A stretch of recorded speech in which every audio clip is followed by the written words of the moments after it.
आपका कोई ऐसा कॉन्सर्ट नहीं होता जहाँ पे कोई नया गाना नहीं बनता। इधर भी हम करने की कोशिश करते हैं। कभी ना सुनाया है ना गाया है, एक्सक्लूसिवली फॉर राशमानी। जो लिबास में सरताज है और जो नॉर्मल लाइफ में सतिंदर है, उन दोनों में क्या डिफरेंस होगा? एक बहुत ही वोकल है, बहुत ही एक्सप्रेसिव है, खुल के बोलने वाला, जीने वाला, लाउड, ये वो सारा कुछ करता हूँ मैं स्टेज पे। अब यहाँ कहोगे, मैं कहूँ यार ये क्या बात हुई। ये एक बहुत बड़ा डिफरेंस है।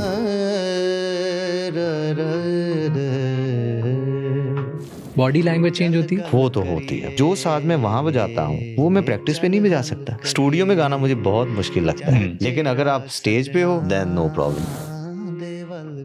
आपकी लाइफ में सबसे क्लोज कौन है? Mother, brother? मजहबी है कहाँ। उसके बारे में बात नहीं करते ज्यादा। मैंने ये देखा है हमारे सरदार कल्चर में, यहाँ पे परिवार में आपस में ज्यादातर लोग एक्सप्रेसिव नहीं होते। बेटा कभी किसी को मोहब्बत से लव यू नहीं डैड नहीं बोलेगा, चाहे दिल में कुछ भी हो। आ सागर उत्ते लोड़ नहीं।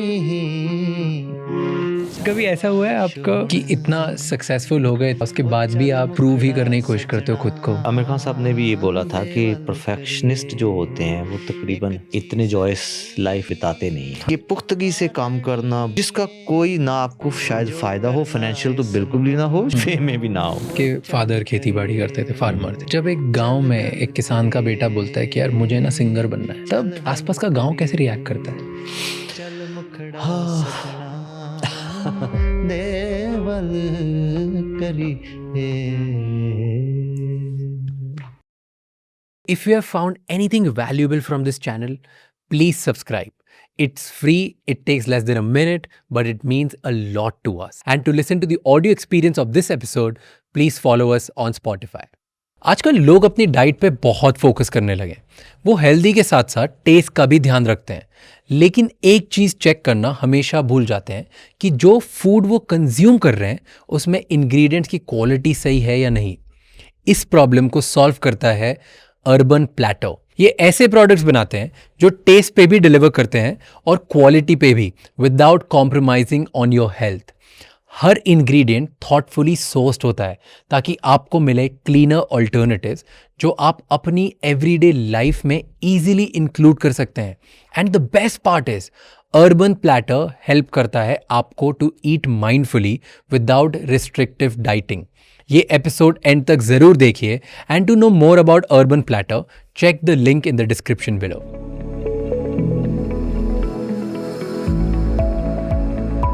जैसे आपने बताया कि आपके फादर खेती बाड़ी करते थे, फार्मर थे, राइट? आप एक फार्मर के बेटे हो, आप एक जब गांव में पैदा होते हो, तो जब एक गांव में एक किसान का बेटा बोलता है कि यार मुझे ना सिंगर बनना है, मैं बड़ा सिंगर बनूंगा, बड़ा आदमी बनूंगा, हाँ, तब आसपास का गांव कैसे रिएक्ट करता है? हाँ। आसपास का गांव तो रिएक्ट, उनको तो शायद खबर भी नहीं होती कि मैंने अपने फादर से ये कहा है। तो ये कोई ऐसा ढिंढोरा पीटने वाली भी बात नहीं है कि किसी सारे गांव को पता चल जाए।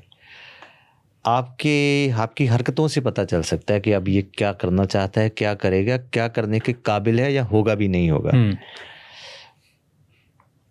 मुझे ये बात सबसे इस चीज़ में मुझे लगता है कि बतानी चाहिए कि जब मैंने ग्रेजुएशन विद म्यूज़िक ऑनर्स किया था, उसके बाद मेरी ख्वाहिश थी कि मैं मास्टर्स इन म्यूज़िक करूं और उसका प्रोफेसर बनूं। ठीक है, मेरे brother already government college Hoshiarpur, जो कि कभी पंजाब यूनिवर्सिटी कैंपस रहा 56 और 66 से पहले, जब लाहौर से यूनिवर्सिटी बदली तो होशियारपुर हमारे गवर्नमेंट कॉलेज आई, फिर सोलन हिमाचल गई, फिर चंडीगढ़ आई। तो उसका क्वाड एंगल ब्लॉक है जिसको एमए ब्लॉक बोलते हैं। तो वहाँ पे मास्टर डिग्रीज होती हैं, बाकी कॉलेज में ग्रेजुएशन जब बैचलर होती हैं। तो वो ऑलरेडी मास्टर्स करने लगे थे लिटरेचर पंजाबी में। अब अगर मैंने क्या किया, बैचलर ऑफ म्यूज़िक कर लिया आर्ट्स, उसके साथ दाखला दोबारा ले लिया लिटरेचर में वहीं पे, क्योंकि वही आसान था। तो मेरे फादर बोले कि तूने तो म्यूज़िक करना था। मैंने कहा जी वो तो पंजाब यूनिवर्सिटी चंडीगढ़ में है, फिर तो हॉस्टल जाना पड़ेगा, सारा कुछ छोड़ना पड़ेगा। वो बोले फिर क्या है, कोई बात नहीं, करते हैं। जबकि हैंड टू माउथ होते हैं आपके पेरेंट। तो वो मेरे लिए एक, अब मैं जब सोच, तब तो नहीं पता चलता, तब तो ठीक है यहाँ करना ही था, कर दिया है ना। अब जब आप सोचते हो, तो उन्होंने मुझे वहाँ से हटा के कैंपस भेजा, और जनरल कैटेगरी में मेरा फर्स्ट रैंक था, क्योंकि परफॉर्मेंस ठीक थी, सारा कुछ ठीक था, एडमिशन हो गया। और आज जो भी मैं हूँ, मेरे ख्याल से अगर पीयू कैंपस ना होता तो शायद मैं ऐसा ना होता। तो उसका मैं बहुत देनदार हूँ, और उसका ग्लोबल ब्रांड एम्बेसडर भी हूँ, आजकल प्राउड ब्रांड एम्बेसडर हूँ। तो वो कह रहा हूँ कि उन्होंने वहाँ भेज दिया, लेकिन उनको पास ये जहन में नहीं है कि मैं गवैया बनने जा रहा हूँ, ये है कि मैं म्यूजिक का प्रोफेसर बनने जा रहा हूँ। मेरे जहन में भी वही है, मैंने कभी गवैया बनने की ऐसी सोची भी नहीं थी। तो वहाँ मास्टर हुई। अब मास्टर के बाद क्या करें, या तो बीएड करके टीचर लगोगे, या फिर एमफिल करोगे। तो मैंने उनको फिर बनाया यार कि नहीं, बीएड छोटी चीज़ है, एमफिल करते हैं ताकि मैं कैंपस में रह सकूं। तो उनको क्या, अच्छा ठीक है, ये कोई अच्छी बात कर रहा है। फिर धीरे धीरे ये ज़रूर हो गया कि मैंने भंगड़ा सिखाना शुरू कर दिया, खुद म्यूज़िक की क्लासेस लेनी शुरू कर दी। मुझे ये था कि इनका बोझ कम कर दूँ, अब बहुत हो गया है। फिर कभी ऐसा हुआ कि जब आपके फादर ने बताया होगा आसपास के 4 लोगों को कि देखो ये पढ़ने गया है या म्यूज़िक पढ़ाएगा या जो भी, राइट, तो कुछ आपने ऐसा सुन लिया जो आपको नहीं सुनना चाहिए था? कोई ऐसा सेंटेंस जहाँ लोग ताना मारते थे या कोई अच्छी बात करते थे, या लोगों को भरोसा था कि नहीं था? क्योंकि बहुत कनेक्टेड होती है जब छोटे छोटे शहर और गांव में से आते हो आप। तो अभी मैं क्या बताऊं, रिसेंटली मेरे बड़े ताया जी थे, वो एक्सपायर हुए हैं। तो ताई जी वहाँ थे, तो मैं उनको पहली माँ बोलता हूँ। जब मैं यूनिवर्सिटी जाया करता था, मतलब गांव से बस लेनी होती थी स्टैंड से चंडीगढ़ के लिए, तो हमेशा से उन्होंने कुछ ना कुछ, जो ना, चाहे थोड़े से पैसे जेब में रखा हूँ, माँओं की तरह। तो मेरे ख्याल से हर एक बंदे ने ये दुआएं ही दी होंगी, मोहब्बत ही दी होगी, जो आप कहीं ना कहीं कुछ अकम्प्लिश कर सके हो। कभी किसी ने डाउट नहीं किया? नहीं, उनको ये होता था, जैसे मैं परिवार में सबसे छोटा हूँ। मेरे सबसे बड़े ताया जी के सबसे बड़े, अभी मैं उनसे मिल के आया, वो 84 से बहरीन है। तो उनको ये होता है कि तुम्हारी एल्बम कब आएगी, मतलब फ्रॉम 2001 to 2007 तक तो वो यही पूछते रहे कि ये गाने लग गया है, या म्यूज़िक भी करता है ना। तो उनको ये नहीं था कि प्रोफेसर कब बनोगे, हालांकि मैं प्रोफेसर बनने गया हूँ। अब क्योंकि मैं गाता हूँ स्टेजों पे, अब फेस्टिवल है, यूनिवर्सिटी कैंपस के सारा कुछ है, तो उनको लगता है ये गाता है तो इसकी तो कैसेट आनी चाहिए। वो क्यों नहीं आ रही, क्या करें हम, कुछ करें। तो मेरे पास कोई जवाब नहीं होता था कि अच्छा क्यों नहीं आ रही, क्योंकि आपके पास कैपेसिटी नहीं है उतनी। आप उनको थोड़ा बोलोगे कि अच्छा यार पैसे लगा के इकट्ठे करके रिकॉर्ड करते हैं, फिर रिलीज कर देंगे। तो वो धीरे धीरे लगा रहा मैं। तो वो जो इसकी मैं एल्बम की बात कर रहा हूँ, तो वो भी रिकॉर्ड होगी, वो पड़ी रही, रिलीज़ नहीं हुई। लेकिन जब मैं पहली बार कनाडा टूर पे गया, मई अप्रैल 2009 में, जब वहाँ से वापस आया, 8 शो करने गए थे, 18 सोल्ड आउट शो करके वापस आए, तो वो थोड़ी सी आपको इंस्टेंट मकबूलियत मिलती है। तो उनको भी लगा कि यार कि अब ये जो पड़ा है रिकॉर्ड, इसको निकाल देना चाहिए, तो उन्होंने वो रिलीज़ कर दिया। तो वो पहली एल्बम रिलीज़ हुई, और आके फिर हमने वैसे रिलीज़ की थी 2010 में। नाइस। जैसे मुझे कई लोग बोलते हैं कि आप बहुत हम्बल हैं, दिस एंड दैट। मैंने कहा जी इसमें मेरी कोई अकम्पलिशमेंट नहीं है, ये मेरी पेरेंटिंग में होगी, या मेरी गुर्बत में होगी, जो मैंने गरीबी देखी होगी पीछे, या लोग ऐसे देखे होंगे। अगर आप कहो कि आप ज़बरदस्ती प्रैक्टिस करके हम्बल हो जाओगे, ये पॉसिबल नहीं है। ट्रू। तो वही ये बात है, अगर आप कहोगे ना कि अच्छा मैं कोशिश करके चुप रहूँगा, तो वो आपका ये जो लगे है ना 50, ये पकड़ लेंगे। हाँ, ये कोशिश बन के आप हम्बल भी नहीं हो सकते, और कोशिश करके आप वो लार्जर देन लाइफ भी नहीं दिख पाओगे, एरोगेंट भी। जिसको जो एरोगेंट होता है ना, उसी पे अच्छा लगता है, उसी पे अच्छा लगता है। मैंने अपने पंजाब में देखा है कि जो लोग वो है ना माचो एंड वो जो आपने कहा, जब उन्होंने सॉफ्ट होने की कोशिश की है, उनका ड्रॉप आया है। तो पता नहीं किसी ने रिसेंटली कहा था मेरे पास, तो चलिए पहले भी कई लोग कहते हैं, शरीफ आदमी को बदमाश होने की पॉसिबिलिटी नहीं होती, बदमाश के पास शरीफ होने की हमेशा होती है। ख़ास तौर पे this contemporary era when the social media is so loud and expressive and everything probably. True Yeah. True. तो आप अगर शरीफ हो तो ही शरीफ रह सकते हो, तो ही रह अब बन नहीं सकते, क्योंकि अगर आप बदमाश हो और आपने एक मुकुटा पहन लिया सोशल मीडिया पे शराफत का, वो एक दिन हटेगा। अभी हमारा रिसेंट गाना आप जरूर सुनिएगा कि खुश बंदियां ਨੂੰ ਹਾਲੇ ਤੂੰ ਤਾਂ ਮਿਲਿਆ ਹੀ ਨਹੀਂ, ਜਿਹੜੇ ਮਿਲੇ ਨੇ ਵਿਚਾਰੇ ਬਸ ਕਾਮਯਾਬ ਨੇ। Okay, explain. कि you are not yet met the truly happy people. Okay. The people you are meeting are only successful ones. ओ, खुश बंदे से तुम मिले ही नहीं हो कभी। हाँ, जो ਜਿਹੜੇ ਮਿਲੇ ਨੇ ਵਿਚਾਰੇ ਬਸ ਕਾਮਯਾਬ ਨੇ। आगे की लाइन है, आ ਜ਼ਰੂਰਤਾਂ ਤਾਂ ਛੱਡੋ, ਹੋ ਗਏ ਸੁਪਨੇ ਵੀ ਪੂਰੇ, ਤਾਂ ਵੀ ਆਖਦੇ ਰਹਿੰਦੇ ਕਿ ਲੇਖ ਹੀ ਖਰਾਬ ਨੇ। समझ गए? लास्ट लाइन नहीं समझा। आखदे ਹੁੰਦਾ बोलते रहते हैं। ओके। कि ज़रूरत तो छोड़िए, आपकी ज़रूरत क्या थी? एक छत, अच्छे कपड़े, एक छोटी सी कार, घर, ठीक है।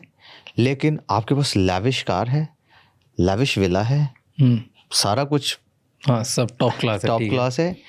फिर भी शाम को यार ये हो गया, मेरा ख़राब हो गया, ये सारा मेरा तो भगवान के साथ झगड़ा है, ये हुआ। You understand what I mean? तो बंदे कभी ना तो सेटिस्फाई हैं ना ही ग्रेटिफाइड है। तो मैं ये कहना चाह रहा था आपसे कि अगर मैं थोड़ा जितना भी अकम्प्लिश किया है, अगर मैं अपनी फितरतन उसको रैलिश नहीं कर रहा और अभी भी बनावट के लिए कुछ बनना कर रहा हूँ, that means I am only successful, not the happy one. You know, मैं आपका एक इंटरव्यू सुन रहा था। ओके। उसमें आपने इसी के ऊपर एक बात बोली थी कि मेरी बातें या तो बनावटी लगती है या झूठी लगती है। हाँ, राइट। तो पहले तो मैं बोल दूं, मुझे नहीं लगती। ये जो फराख दिली एक उर्दू का लफ्ज़ है, ये एक बरकत है, एक अलामत है। मैं अब इसलिए मैं ये, आपने वो उस बात की कि मैं जब या तो झूठी लगती है या बनावटी, एक डेकेड मुझे पहले तो पता ही नहीं था, क्योंकि मेरी पब्लिक अपीयरेंस बहुत कम थी, इंडस्ट्री में वैसे भी मेरा राब्ता थोड़ा कम ही था, और जो फितरतन शायराना लोग होते हैं वो थोड़े अकेले सॉलिट्यूड में, देख लिया चिड़ियाँ, सुन ली, पानी बह गया, ये गया, इन्हीं में गलतान रहते हैं। तो ज़्यादातर उनका मसला होता नहीं है। तो मुझे पता नहीं था कि जो मैं बोल रहा हूँ वो लोगों को अभी तक जस्टिफाइड नहीं लग रहा। लेकिन अब मैं इस स्टेज पे हूँ कि मुझे वो बात उनकी जायज़ लग रही है कि कोई भी बंदा मेरे जैसा अगर ऐसी बात करेगा जिस धरती से वो है, तो वो बात जल नहीं कर रही है ना। अगर मैं भी होता कोई और बंदा और मेरे को कोई ऐसे देख रहा होता, मैं कहूँ यार कितना ये कितना छोड़ता है, फेंकता है, जब बनाता है, जब what ever, how fake he is, I can totally understand that कि हाँ भाई ऐसा ही होता है, ऐसा ही हुआ है आज तक। मेरा एक गाना था कि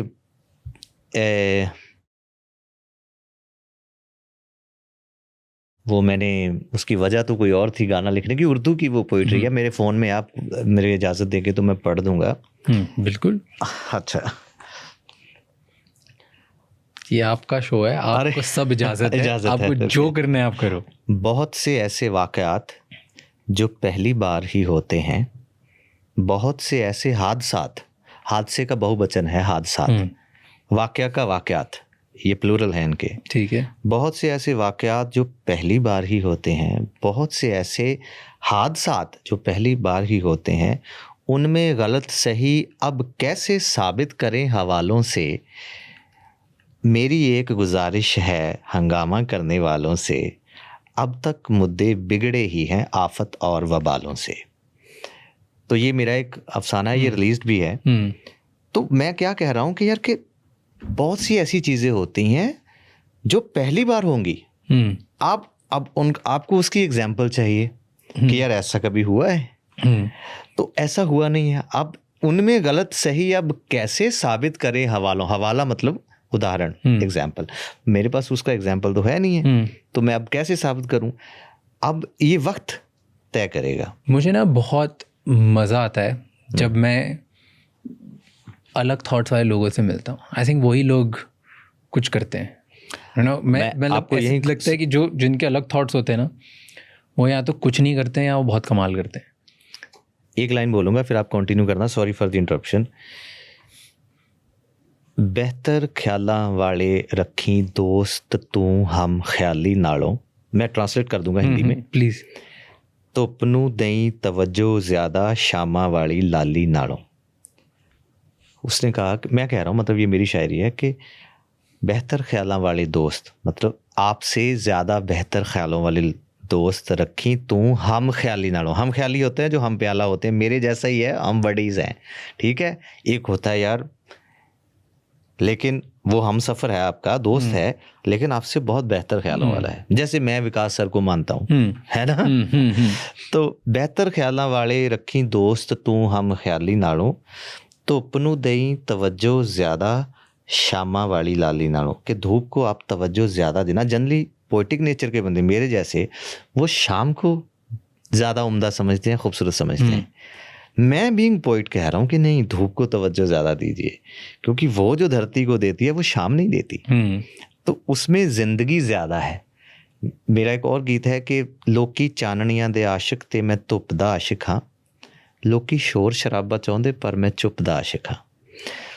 तो इसलिए जब आपकी ज़िंदगी में एक ब्लॉसम है, एक धूप है, तो उसमें आप जितना ज़्यादा कुछ कर सको अपने लिए, परिवार के लिए, सोसाइटल, अपने गांव के लिए, शहर के लिए, मुल्क के लिए, कस्बे के लिए, व्हाटएवर यू से, उस धूप को बेकार ना जाने दें।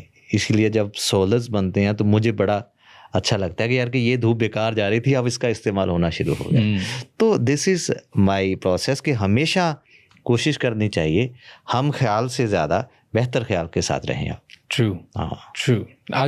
आज बताओ कहाँ से स्टार्ट करें? कौन सा बेहतर ख्याल है जो दिमाग में है, जिसके ऊपर आपने कभी बात नहीं करी? हाँ, and you like talking about it. मेरा एक गाना है कि मन्निया के अणखीला ते जुझार पंजाबीए, दुश्मन सह ना सके मारू वार पंजाबीए, पर जो इश्क मोहब्बत वाले किस्से पढ़दे हो वो भी ने पंजाबी जो सिरसेरे मढ़दे हो।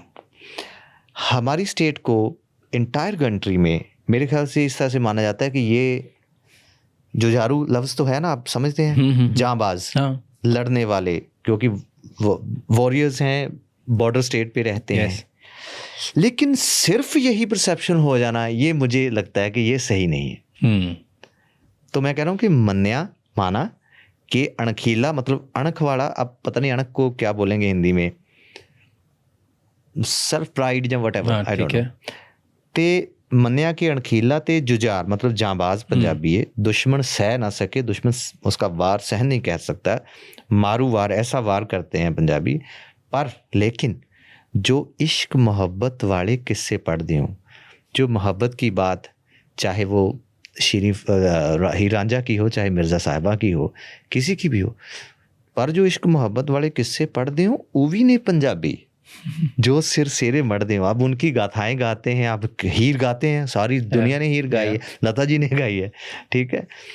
तो आप उनको कैसे मनफी कर देते हो? जब जब जब पंजाब की रिप्रेजेंटेशन आती है, वहाँ साइकाट्रिस्ट भी हैं, वहाँ फिलोसफर भी हैं, वहाँ हर तरह की मिजाज के लोग हैं। तो सिर्फ एक बांध में बांधना, मुझे लगता है कि ये थोड़ा सा इनजस्टिस है हमारी स्टेट के साथ। यही वजह रही होगी कि मेरे जैसे लोग जो थोड़े से पोलाइट हैं, पोइटिक हैं, तो वो उनको लगता ही नहीं कि यार ये हमारी स्टेट की रिप्रेजेंटेशन है। और जो मेरी बातें थी वो थोड़ी मैलो थी, सिंबॉलिक थी, मेटाफोरिकल थी, रिप्रेजेंटेटिव सी। तो सारा कुछ होने की वजह से मुझे अब ये बात समझ आ रही है, क्योंकि हर एक स्टेट की ना एक स्ट्रॉन्ग रिप्रेजेंटेशन होती है, और जहाँ एक माइल्ड होती है, जहाँ होती ही नहीं है, एक ही होती है। तो हमारी शायद सिर्फ एक ही है। मतलब मैं यहाँ कई बार मुंबई जितनी बार भी आया तो वहाँ एक पता नहीं ढाबा था, अब ढाबा लफ्ज़ ही पंजाबी का माना जाता है। अब वहाँ गया तो वो भंगड़े वाले बंदे पेंट करके बल्ले बल्ले शावा शावा, एक तो ये पंजाब है कि खाते हैं, पीते हैं, नाचते हैं और लड़ते हैं। This was the only representation. लेकिन हमारे आप कहिए गुरु नानक पातशाह, उन्होंने कौन सी तलवार उठाई है या क्या किया है? उन्होंने कभी नारा इस तरह से नहीं लगाया होगा, लाउड नहीं हुए होंगे। एक इंसान के तौर पर भी आप उनकी फिलॉसफीज 14वीं 15वीं सदी से लेकर 21वीं सदी तक ऐसे ही उतनी ही प्रोफाउंड हैं, उतनी ही रेलिवेंट हैं। तो इस बात को आप कैसे मनफी कर सकते हैं? तो ये मतलब आपकी बदौलत मैं आपकी माइक के ज़रिए ये दुनिया को ज़रूर ये कहना चाहूँगा कि जब जब भी आप हमारे जैसे लोगों को मिलें जो एक रीजनल उस स्टेट के रिप्रेजेंटेटिव हैं, तो सिर्फ एक फ़लसफ़ा या सिर्फ एक रिप्रेजेंटेशन जहन में ना रखें, उसका एक दूसरा शोर भी है जिसमें ये तसव्वुफ़ की बात है, जिसमें डिविनिटी की बात है, जिसमें मोहब्बत की बात है, जिसमें फ़लसफ़ाना ज़िंदगियों की तहकीकात है। न मालूम कितनी ऐसी लेयर्स हैं जो वहाँ पे मतलब खोली जा सकती है। बट माई पॉइंट वाज, जैसे आप एक तो हो एक परफॉर्मर सतिंदर सरताज, सरताज, एक हो आप डॉक्टर सतिंदर पाल सिंह, राइट, वो आपका रियल सेल्फ, एक आइडेंटिटी वैसे। तो क्या ये दोनों अलग अलग हैं? क्या एक स्टेज पे एक अटायर के साथ, एक रिस्पॉन्सिबिलिटी के साथ एक इंसान बातें जैसी करता है, सोचता जैसे, जिस वे में जाता है वो अलग है? नहीं, सोचता वैसे ही है, रिएक्ट अलग तरीके से करता है। एक्सप्लेन। अब जैसे एक सतिंदर है, अब उसी से सरताज बना है, सरताज से सतिंदर नहीं बना है। पहली बात तो ये है। इसका मतलब कि सतिंदर में कुछ ऐसी एलिमेंटेशंस थी जिस पे सरताज का वो ताज लगने से वो मैग्नीफाई हुई और रिप्रेजेंटेटिव होकर रिप्रेजेंटेशन बन गई सतिंदर की, सरताज बन गई। तो मैंने स्टेज पे देखा है, मेरी टीम जानती है कि जब ये स्टेज पे हैं इनके सामने मत जाओ, कि तब ये वो बोलेंगे जो बैक स्टेज आपको बोल नहीं सकते। मतलब ये उल्टा काम है। होना क्या चाहिए कि मैं उनको बैक स्टेज तो चाहे डांट दूं, कुछ कर दूं कि तूने ये गलत किया, ये किया। यहाँ उल्टा है। मतलब यहाँ मैं बहुत ही काम हूँ, मैं कहूँगा चलो कोई बात नहीं, ठीक है, हो गया, ये है वह। वहाँ जब जाऊँगा जो भी उसकी गलती होगी ऐसे ठोक के बोलूँगा कि तूने ये किया। तो वहाँ पे मेरे ख्याल से एक तो मेरा क्या मैं वर्ड लाऊं, रॉस्ट वर्जन और वाइल्ड, तो बहुत वाइल्ड वर्ड है। आप कोई लफ्ज दें इसको अगर दे सकते हैं। नहीं, बट मैं, आप समझ गए मैं क्या बिल्कुल समझ। सारे टॉप परफॉर्मर्स ऐसे होते हैं। अच्छा, अराउंड द वर्ल्ड, फ्रॉम एक टेनिस एथलीट से लेके क्रिकेटर से लेके एक फुटबॉलर, स्विमिंग चैंपियन से लेके ओलंपिक गोल्ड मेडलिस्ट लेके, अच्छा, सिंगर्स, पॉडकास्टर, क्रिएटर्स, जो एक स्टेज या गेम रिलेटेड काम करते हैं, वो सब ऐसे होते हैं। उनमें दो आइडेंटिटीज़ होती है जो बहुत प्रोमिनेंट होती है। उनके आसपास वाले सब बता सकते हैं। एक होता है आपका परफॉर्मर सेल्फ और एक होता है आपका रियल सेल्फ। रियल इज़ कि जो आप हो जैसे इंसान हो। परफॉर्मर है कि आपने इतनी तैयारी करके, इतना खुद पे प्रेशर डाल के, इतनी रिस्पॉन्सिबिलिटी लेके उसको तैयार किया गया, वो डिसिप्लिन के साथ आपने बनाया है। वो परफॉर्मर, आप डे वन पे इतने पैरानॉइड नहीं थे कि अगर एक म्यूज़िक की छोटी सी अगर टोन गलत हुई, एक की जगह दूसरी की बज गई, तो आप पागल नहीं हो जाते थे। लेकिन अब आप हो जाते हो क्योंकि आपने वो अपने आप को ऐसा बना लिया। हर इंसान जो परफॉर्म करता है उसका एक परफॉर्मर सेल्फ अलग होता है और एक दूसरा आदमी अलग। तो वो दो इंसान अलग होते हैं और ये दुनिया को समझाना बहुत डिफिकल्ट होता है। 100%। आपके अपने घर वाले नहीं समझते। हाँ, मेरे साथ तो जितने भी लोग हैं, पहले मुझे नहीं पता था कि ये होता है, तो वो फिर उसको एक मेटाफर देते हैं, एक एग्जाम्पल देते हैं कि आप में ये हो जाता है जब आप वो अपना लिबास पहन के स्टेज पे दाखिल होते हो। तो आप, मेरा साउंड इंजीनियर कहता है जब साउंड चेक कर रहे होंगे ना, मैं कहूँगा मेरी जगह पे बैठ, देख यहाँ मॉनिटर से ही आ रहा है, देख ये आ रहा है।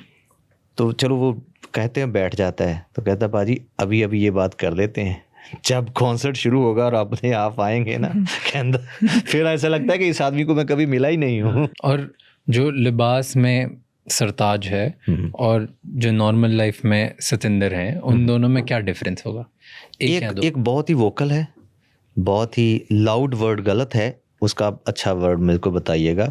Expressive, yes. बहुत ही एक्सप्रेसिव है, बहुत ही बाहें फैला के कोई बात करने वाला, खुल के बोलने वाला, जीने वाला, लाउड, जैसे कुर्र, ये वो सारा कुछ करता हूँ मैं स्टेज पे। अब यहाँ कहोगे, मैं कहूँ यार ये क्या बात हुई है ना। ये एक बहुत बड़ा डिफरेंस है। मतलब जो अब उसमें डिफरेंशिएट करें तो ये बहुत ही इंट्रोवर्ट पर्सन है, ये जो आपके सामने बैठा है। तो ये हर बात को नाप तोल के बोलेगा, सोचेगा यार किसी को बुरा ना लगे। और वजह यही है, ये नहीं कि मैं क्या, कि मेरा क्या सोचेंगे, इसलिए कि इससे किसी को गलत ना, क्योंकि अभी आपको जब बहुत सारा लोग सुनने लगते हैं ना, कुछ समझने लगते हैं, तो फिर बर्डन ऑफ एथिक्स जो है ना वो बहुत बढ़ जाता है। ट्रू। तो मेरे ऊपर ये जिम्मेदारी बहुत ज़्यादा है, मेरी मकबूलियत से, फेम से बहुत बड़ी, कि यार जो लोग आपे तेरे लोकी तेरे तो हुण वध उम्मीदां करदे ने, तू ओडा कद होवेगा वो जिड्डी हामी भरदे ने। शुड आई ट्रांसलेटेड कि तुम्हारे लोग अब तुमसे बहुत बड़ी उम्मीदें रखते हैं, तुम उतने बड़े कब होगे जितना वो तुम्हें सोच रखे हैं। तो उस जद्दोजहद में फिर आपको हर एक चीज़ पे ख्याल रखना पड़ता है, अपने लिए नहीं, उन लोगों के लिए। तो ये एक बहुत बड़ा डिफरेंस है। जब मैं लोग में से पूछते हैं अच्छा घर भी, मेरे को कई लोग ऐसे पूछते हैं इंटरव्यू में, अच्छा घर भी तुसी इदां शायरी च गल्लां करदे हैं, यू नो। मैं कहूँगा जी घर में तो मेरा पता भी नहीं चलता मैं घर में हूँ। शांत रहते, चुपचाप, बहुत ही ज़्यादा। मतलब मेरे शौक क्या हैं, जैसे मैंने आपको बताया कि अच्छा कुछ छोटी सी चीज़ दिखी, ये कैसे बनी, किसने बनाई, अच्छा कहाँ सजा सकते हैं, रंग कहाँ चेंज करेंगे, ये चीज़ें मुझे जॉय देती हैं अपनी परफॉर्मेंस के अलावा। मतलब renovation is my ecstatic Joy. या तो उसमें आपको लाउड होने की बात करने की ज़रूरत नहीं है, आप हाथों से काम करना मुझे बड़ा अच्छा लगता है। छोटी सी बात बताता हूँ, अभी मैं ऑस्ट्रेलिया में था, हम लोग गए ब्लू माउंटेन। अगर आप कभी गए हो सिडनी, तो वापस आ रहे हैं, रात हो रही है, तो वहाँ पे एक स्टोर हैं बड़े बड़े, मेरे ख्याल बनिंग और बिनिंग, आप चलिए इनमें दोनों में से या तो BU है या BI है, ठीक है, पीछे DNN है जी, ठीक है। तो मैंने कहा यार रोको गाड़ी, ये कोई ऐसा स्टोर लग रहा है जिसमें इंडस्ट्रियल चीज़ें मिलती हैं। तो लोग बाहर जाके कपड़े खरीदते हैं, मैंने ग्लव्स खरीदे, एक छोटा सा कटर खरीदा जिससे आप दानियाँ काट सकते हैं, एक गम बूट खरीदे जिसमें आप पानी में जाके जा सकते हैं, एक लॉक खरीदा चेन वाला जिसको आप कहीं लगा सकते हैं, this and that. I bought that bye my self.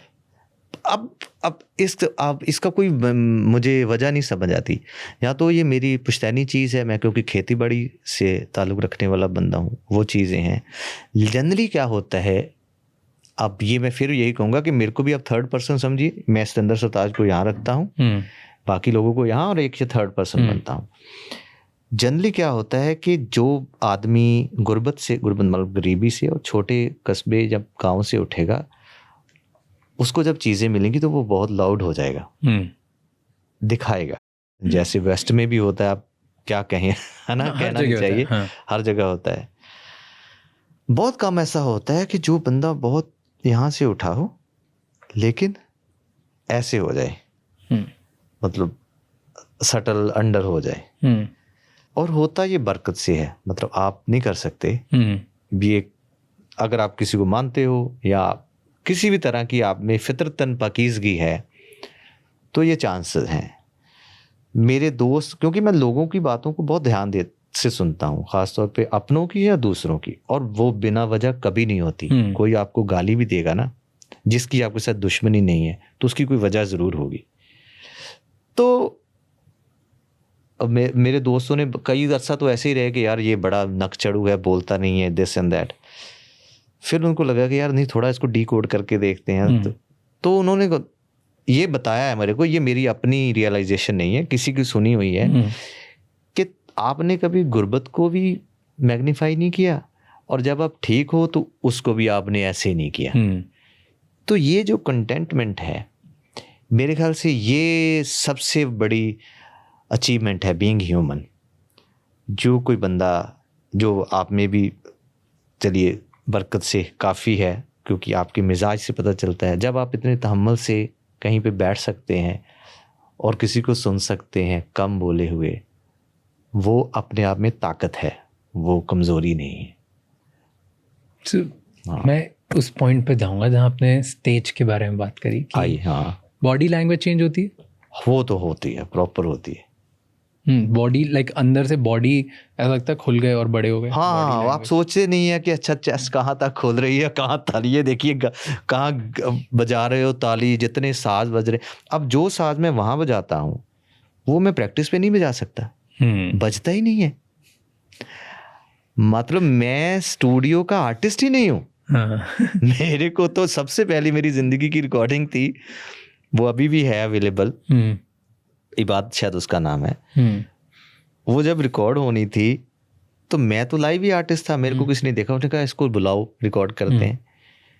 तो बैठ गए स्टूडियो में, सारे मेरे म्यूजिशियन भी बैठ गए, ऐसे ही गा रहे हैं, वो फील नहीं आ रही, बन रही बात।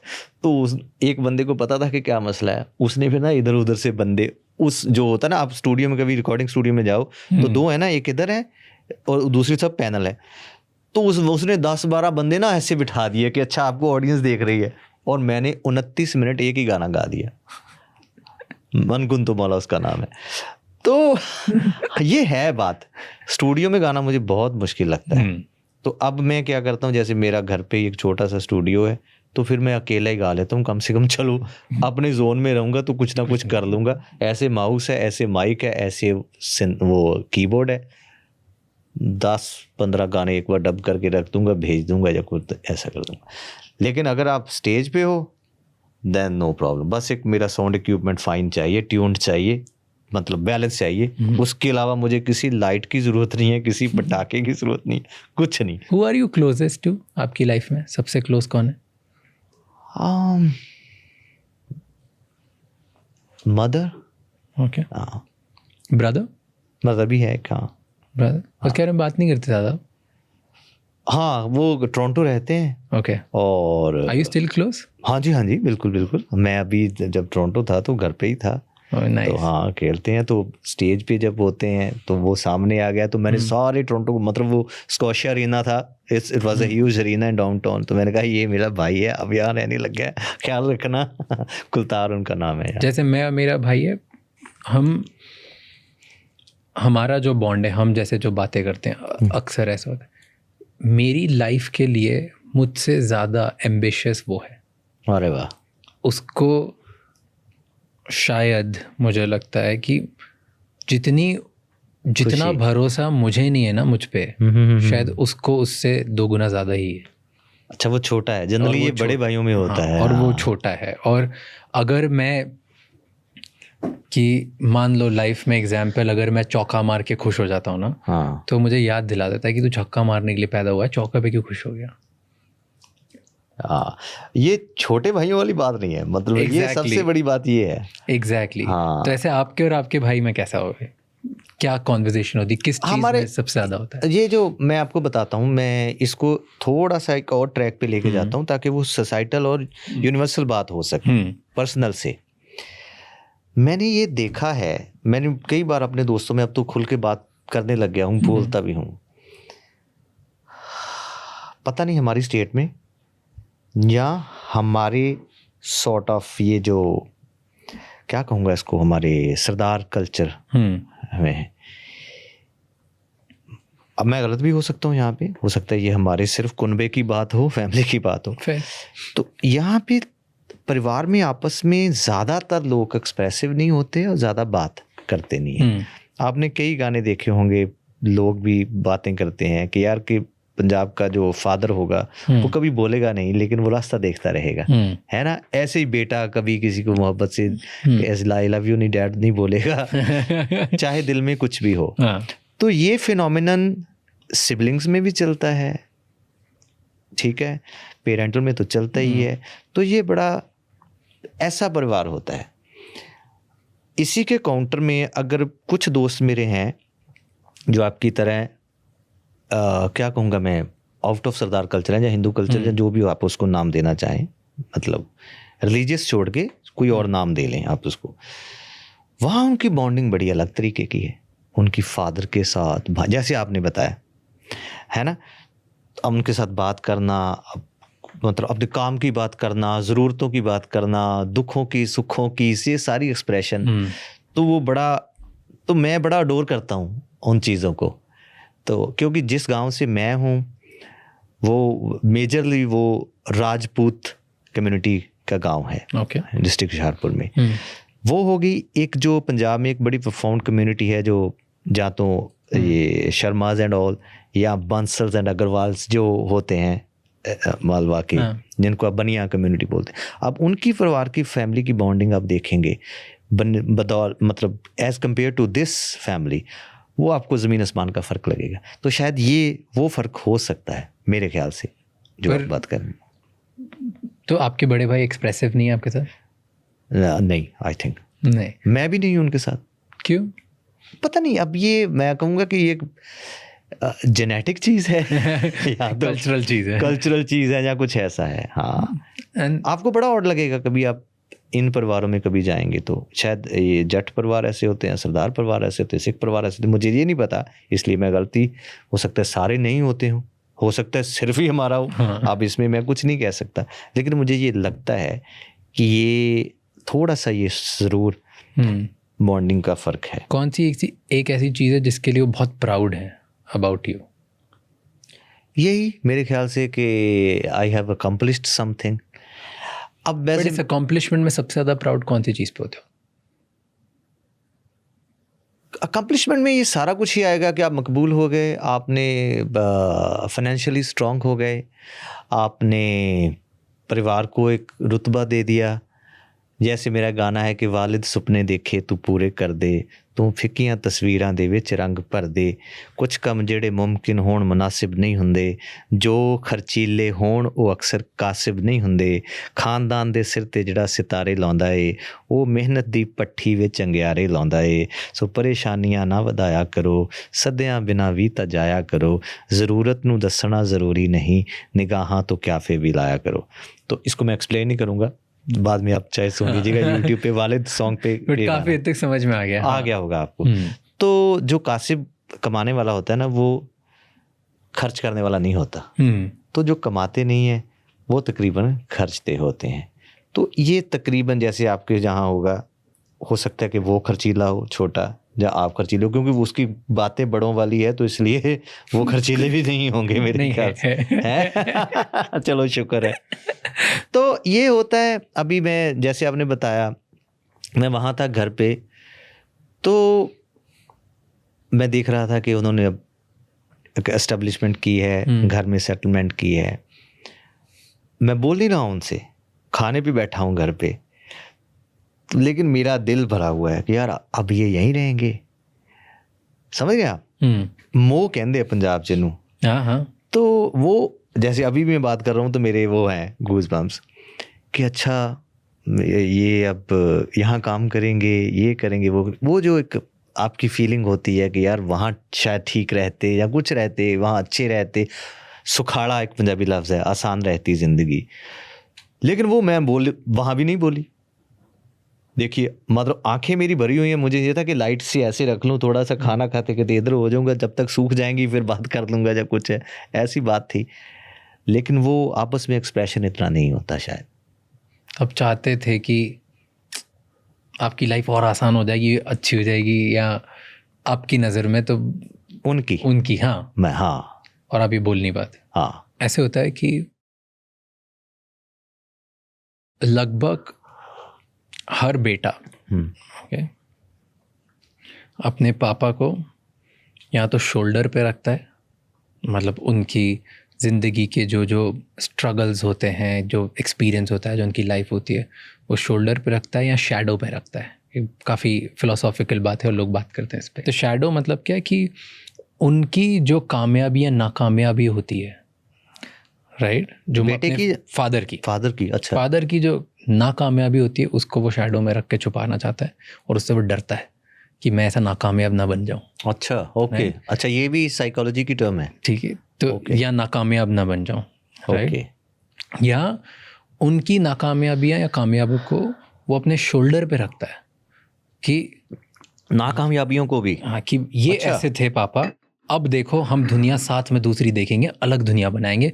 जो था पुराना, अगर कामयाबी थी तो आपने इतना बना दिया, अब दुनिया देखो मैं आपको और नहीं दिखाता हूँ। या नाकामयाबी थी, देखो जो आप तक पुरानी दुनिया थी ना, भूल जाओ उसे, अब अपन नई दुनिया बनाई। ठीक है। या आप उनको बहुत बढ़ाते हो या बहुत so you either look up और you look down.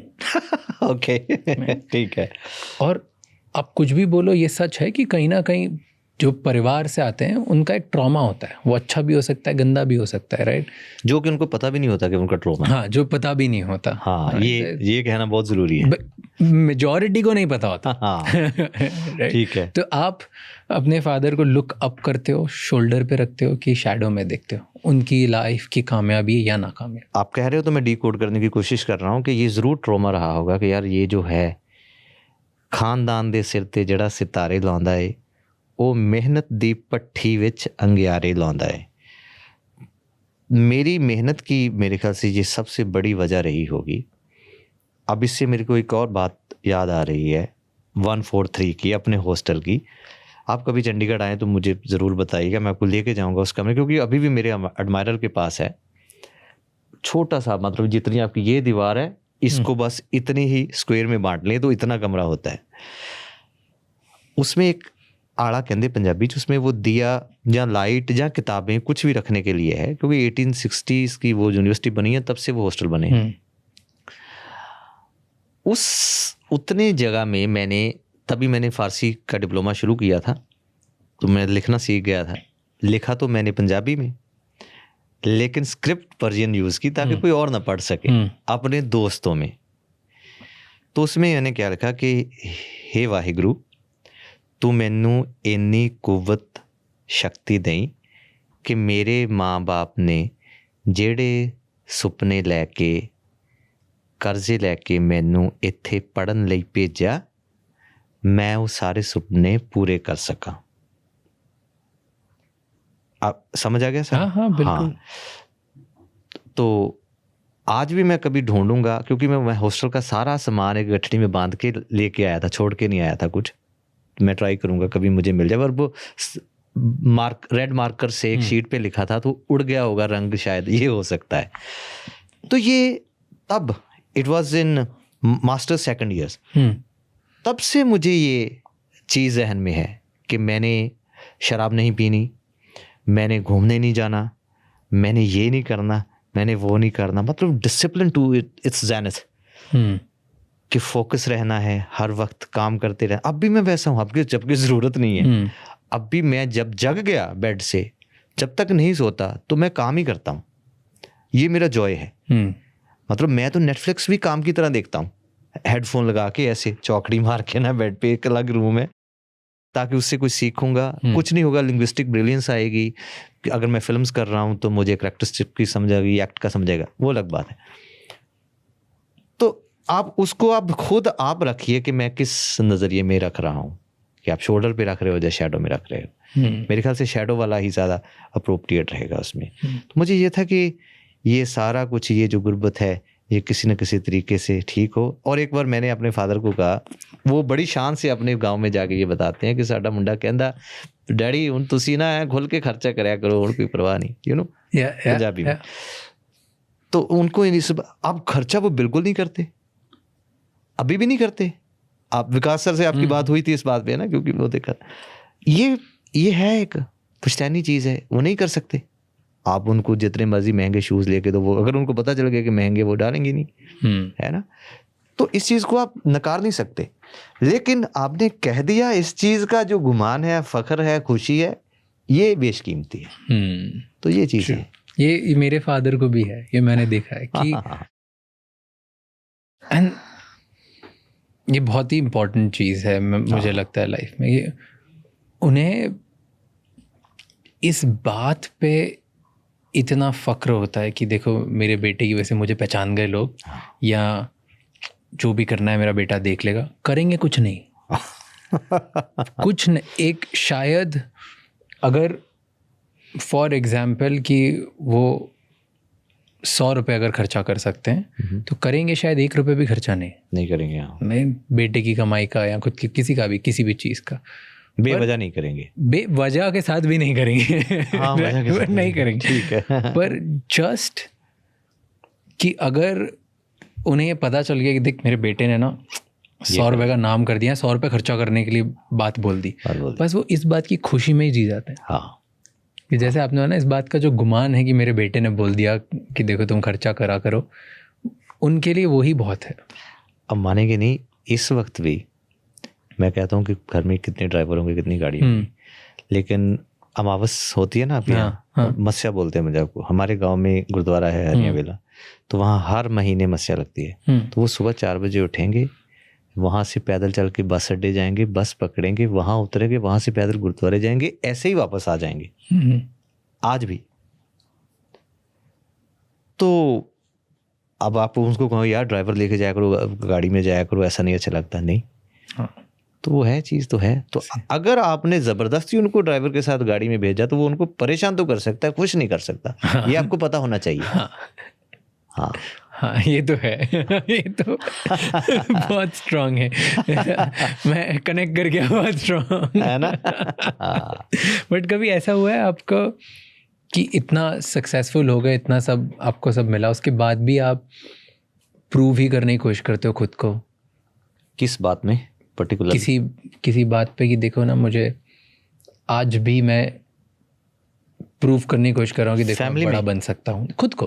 Aamir Khan साहब ने भी ये बोला था कि परफेक्शनिस्ट जो होते हैं वो तकरीबन इतने जॉयस लाइफ तकरीबन बिताते नहीं हैं। हाँ। है ना। तो अब मुझे ज़रूरत नहीं थी कि आपने गड़बड़ बोला और मैं उसको फ़र्क बोलूँ कि मैं और कहूँ नहीं गड़बड़ नहीं, फ़र्क है, जाने देता तो ठीक था, कोई फ़र्क नहीं पड़ता। नहीं पड़ता, लेकिन फिर भी बोला पड़ता है। हाँ, है ना। इसका मतलब कि आप minutest to the minutest detail को ऐसा कहते हो कि ये ऐसा है। जब तक सांस है, मेरी गाना है जिन्ना तेरे चलदा चलाओ प्यार, बड़े गाने हैं। मतलब मैं इस वक्त इसलिए नहीं बोला क्योंकि आपको पंजाबी इतनी समझ नहीं आती, तो वो उसके मायने उतने नहीं रहते। तो मेरे में, जैसे मैंने आपको बताया कि जब तक आपकी बॉडी जवाब नहीं देती, जहन को मैं जवाब देने नहीं देता। क्यों? इसमें एक अलग किस्म की एक्सटेसी आप बोल सकते हो कि पुख्तगी से काम करना, बारीकी से, जिसका कोई ना आपको शायद फ़ायदा हो, फाइनेंशियल तो बिल्कुल भी ना हो, शायद कमर्शियली भी ना हो, फेम में भी ना हो, लेकिन आपने उस गाने की, फर्ज करिए मैं यहाँ समीर है, उसको बोलूँगा समीर ये नहीं, ये देखो ज़रा, ये बार काट देते हैं, इसको ये कर देते हैं, बेवजह। मतलब उसके बिना भी चल सकता है, जिसने गाना वो सुनना हुआ अच्छा वो चल जाएगा, नहीं चलना वो तो उस बार के साथ भी नहीं चलना या कुछ है। लेकिन ये, इसको आप ज़रूर कहीं, आप तो इतना पढ़ते हो साइकोलॉजी में, ज़रूर देखना कि इसकी भी कोई टर्म होगी। वैसे तो इसको ज़्यादातर बोलते हैं जो चीज़ों को ऐसे रखते हैं और ऐसे रखते हैं, एक तो वो है, हाँ एक तो वो है ना। लेकिन इसकी कोई अलग टर्म होगी कि जो बंदा बिल्कुल ऐसा कहता है कि यह ऐसा होना चाहिए, और जब मैं छोड़ूंगा तो वो काम मुझे भूल ही जाएगा। ये भी है, पूरा कंप्लीट करके ही साइड करूँगा। हाँ, जैसे एक गाना है, फर्ज करिए, मैं तो चलिए म्यूजिक का हूँ इसलिए मैं एग्जांपल वो दे सकता हूँ। एक गाने को इतनी बारीकी से, चाहे वो विजुअल की तरफ से है, चाहे म्यूजिक की तरफ से है, चाहे पोइट्री की तरफ से है, खाक छान देनी, मतलब उसकी कर दिया, इतना बन गया। फिर अपनी टीम को कहूँगा ये लो, उसका वो कुछ कर दें, रिलीज कर दें, ना कर दें, वो चल गया, किसी की ऐड लग गई, किसी टीवी पे आया, नहीं आया, कोई मतलब नहीं। नेक्स्ट, मेरे स्टूडेंट ही पहले मेरे म्यूजिशियन होते थे। चलो आज हमारे यूनिवर्सिटी में ये बंदा पीसीएस बना है, इसके घर में पार्टी है, चलो चलें। उसने कुछ पैसे दे दिए, ठीक है, नहीं दिए, आपके गाना सुन लिया, ताली बजा दी, ये भी ठीक है। तो ऐसे चलते चलते वो करता था मैं। कितने साल तक किया ये? टिल 2008, 7 साल। हाँ, तो वो सर्कल ही था। जनरली क्या होता है यूनिवर्सिटी में, अगर कोई पढ़ के कहीं लग गया ऑफिसर, वो बुला लेगा आपको, या उसका कोई आगे दोस्त होगा वो बुला लेगा। जैसे अभी मेरे बड़े अजीज दोस्त हैं जो पंजाब पुलिस में बड़ी हाईएस्ट रैंक पे हैं, तो वो जब होशियारपुर एसएसपी हुआ करते तो उनके बेटे की लोहड़ी थी, तो उन्होंने मुझे बुलाया था। तो वो बॉन्ड तब से अब तक का बहुत अच्छा चल रहा है। तो ऐसे ही चलते चलते चलते ये बात बाहर पहुंच गई। यूट्यूब उस वक्त मेरे ख्याल से, आपको तो पता होगा, इंट्रोड्यूस ही हुआ था, नया आया था, बहुत ही छोटा। हाँ, तो किसी ने हमारा किसी छोटी सी महफिल का कोई क्लिप यूट्यूब पे डाला, वो किसी ने यूएसए में देखा और उसने मुझे फ़ोन किया कि ये गाना बड़ा अच्छा है। मैंने कहा यार तुमने कहाँ सुना? वो कहते हैं एक www.youtube.com करके एक चीज़ है। तो हम लोग हमारे यूनिवर्सिटी में फर्स्ट फ्लोर पे वो होते थे कैफ़े बोलते हैं ना उसको, इंटरनेट के, वहाँ जाके डाला, फिर फ़िलहाल लिखा तो मेरा फिरोजी कुर्ते वाला एक वीडियो है। मैं कहा यार अच्छा ये क्या बात हुई। तो वो देखा, अच्छा भी लगा। फिर किसी ने मुझे, अब जो लोग अपनी ज़ुबान से, कल्चर से, खासतौर पंजाबी लोगों का डायस्पोरा जो बाहर है, उनको बहुत ज़्यादा नॉस्टैल्जिया भी है, मोहब्बत भी है अपने कल्चर के साथ। तो किसी ने मुझे पहली बार पैसे भेजे 25,000 वैसे ही कि यार तूने बड़ा अच्छा काम किया है। मैं बड़ा हैरान हुआ। वो यूनाइटेड स्टेट्स में था एक जगह पे, ऐसे ही एडमिंटन से किसी की कॉल आई, तो ऐसे ही टोरंटो से आ गई कॉल, तो हम आपके शोज़ करवाना चाहते हैं। तो वो मेरे पास आ गए। फिर उन्होंने हमारी एक लाइव जलंधर में किसी स्टूडियो में सारे बैठ के विजुअल एंड ऑडियो सुनो लाइव रिकॉर्ड कर दिए 7-8 गाने। वो जाके फिर जगजीत सिंह जी का कॉन्सर्ट था 11th of April downtown Toronto में, रॉय थॉमसन हॉल है वहाँ पे। ये वो शख्स थे इकबाल माहल साहब, जिन्होंने कभी जगजीत जी को पहली बार कनाडा लेके आए थे। अब 30 साल बाद वो मुझे लेके जा रहे थे 2009 में, 79 में उनको लेके गए थे। तो वहाँ पे उनके हाथों रिलीज़ हुई, तो मेरा जगजीत जी के साथ बड़ा अच्छा, क्योंकि वो उनकी बैकग्राउंड पंजाबी है। तो ये ऐसे राब्ता चलते चलते चलते टूर का हो गया। टूर के बाद आपके पास कंपनीज आने लगती हैं कि अच्छा आप थोड़े मकबूल हो गए हैं, अच्छा गाने बनाते हैं, फिर अब रिकॉर्डिंग शुरू हो गई, फिर ये सारा सिलसिला, that's rest is the history, you can know that. But 7-8 साल में कभी ऐसा नहीं लगा कि यार हो नहीं पा रहा है, मैं बड़ा नहीं बन पा रहा? हाँ, तब होता था। मेरा एक गाना है, मेरी जिंदगी भी एक नाटक कीते किस्मत ने बंद फाटक कौंदे सुफने कातक कातक तड़के तड़के मौला जी असी राही भुੱਲੇ ਭਟਕੇ ਸਾਡੇ ਢੰਗ ਤਰੀਕੇ ਜਟਕੇ ਜੀ ਕੇ ਚਿਰ ਤੋਂ ਰਾਹ ਵਿੱਚ ਅਟਕੇ ਪਾ ਦਿਓ ਸੜਕੇ ਮੌਲਾ जी, कि मेरी जिंदगी भी एक नाटक कीते किस्मत ने बंद फाटक आउंदे सुपने घातक घातक तड़के तड़के मौला जी असी राही भुੱਲੇ भटके साडे ढंग तरीके झटके, झटके मतलब बहुत देसी, कई चिर तो काफ़ी समय से राह विच अटके, राह में फंसे हुए हैं, पा दियो सड़के मौला जी मुझे किसी राह में डाल दो। तो ये था गाना। जब आपको लगता था कि कुछ हो नहीं रहा है, पेरेंट वहाँ से प्रेशर है, दोस्तों का है, दिस दैट, तो वो एक होता है और ये नेचुरल है और मेरे ख्याल से होना चाहिए भी। अगर आप दरअसल एक कॉमन नॉर्मल इंसान हैं तो धीरे धीरे फिर आप में वो आ जाता है। क्या फील होता था जब अटके थे तब रात को 2 बजे, क्या थॉट्स आते थे दिमाग? ज़्यादा तो यही होता है कि यार कि वो जो मैंने कागज़ लिखा था कि यार वो कब पूरा होगा, पेरेंट्स वाला मेजरली यही था कि यार उनकी गुर्बत किसी तरीके से ठीक कर दूं अगर मैं यहाँ आ ही गया हूँ। इसलिए फोकस ज़्यादा रहता था। आप फोकस ज़्यादा रहेंगे तो आप कंसर्न भी ज़्यादा रहेंगे, कंसर्न ज़्यादा रहेंगे तो आप फिर उस चीज़ को इंटेंसिटी ज़्यादा महसूस करेंगे कि यार अच्छा ये नहीं हो रहा। साईं जो गाना है आपने तो सुना होगा, वो इसी जद्दोजहद से निकला हुआ गाना है। कैसे, बताओ बैक स्टोरी। कहाँ पे, मतलब वैसे तो ये स्टोरी तकरीबन लोगों ने सुनी है, लेकिन आपके ज़रिए मैं ज़रूर बताना चाहूँगा कि यूनिवर्सिटी का हॉस्टल छोड़ना पड़ा। हॉस्टल छोड़ना आपको तो पता होगा, हॉस्टल छोड़ना मतलब एक दुनिया छोड़ देनी, है ना। तो बनी बनाई 143 में 7 साल गुजारे हों आपने एक कमरे में, तो अचानक वार्डन कहे यार अब तो आप यहाँ पढ़ाने लग गए हो, बच्चों के साथ अच्छा नहीं लगता, you have to go out of the campus. तो मैं सेक्टर 38 वेस्ट सी में एक रेंटल हाउस लेके रहने लगा। परेशानी ये थी, जैसे आप भी, मैंने आपकी चाय की तारीफ़ की, अब मुझे सिर्फ चाय बनानी आती है आज भी, खाने में कुछ नहीं बनाना आता। सफाई अब मेरे से बताओ कहाँ करवानी है, सारी कर दूंगा। तो मसला वहाँ हो गया। अब चाय के बिना बनाना कुछ आता नहीं है। सुबह आपके पास उठे, पानी पिया, हारमोनियम पे बैठ गए, चाहे उसको आप डिसिप्लिन लगाओ चाहे सज़ा, मतलब कुछ भी इन दोनों में से लगा लो, कि यार एक गाना बनाओ, लिखो, कंपोज करो, फिर तैयार होकर यूनिवर्सिटी जाओ, वहीं खाना खाना, यहाँ कुछ नहीं। घर में रखा ही नहीं कुछ, हालांकि छोटी सी किचन थी, आप कुछ ना कुछ कर सकते थे, लेकिन खाने से ज़्यादा फोकस मेरा उस वक्त भी ये था कि यार कुछ बनाऊं। तो अब आप इंसान हैं तो आपको भूख भी लगेगी, तो ऐसा होगा। तो हारमोनियम पे बैठे हैं, तो गुरबाणी की एक तुक है, आरती में आती है, हमने रिकॉर्ड भी की है कि भूखे भगत न कीजय यह माला अपनी ली जाए, कि भूख में मुझसे भक्ति नहीं हो रही, या अपनी माला पकड़ो, आप भगवान को बोल रहे हैं। तो उस स्टेट ऑफ बीइंग में आप कह रहे हैं कि साईं वे साड़ी फरियाद तेरे ताई, साईं वे बाहों फड़ बेड़े बनने लाई, साईं वे देखी ना भरोसे आजमाई, कि मेरा भरोसा मत आजमाइए। अब बाकी सारा आपने सुन रखा है, तो ऐसे का ऐसा सारा मैंने गा दिया। ये स्टेट ऑफ बीइंग की वो है। तो तब तो ये मोबाइल में रिकॉर्डिंग का मसला भी इतना आपको पता नहीं होता था, ना ही होते थे। तो फिर याद आया कि अच्छा ये तो गाना बन गया, इसको लिखूं। फिर दोबारा सारा गाना जितना याद रहा कागज़ पे उतार दिया, कुछ कम रह गई लाइनें, कुछ इजाफत हो गई, वो अलग बात है। तो this is how Sai created in a very original state of being of that turmoil of life, और यू कैन से व्हाटएवर। आपने कहीं बोला है कि अकेला रहूंगा तो ठीक रहूंगा, क्या है इसका मतलब? ठीक रहूंगा, जितना अकेला रहूंगा उतना खुश रहूंगा। खुश रहूंगा, हाँ। God, I hate my self for this. और फिर उसी इंटरव्यू में 5 मिनट बाद बोला है मेरे कुछ दोस्त नाराज होंगे इस बात को सुन के।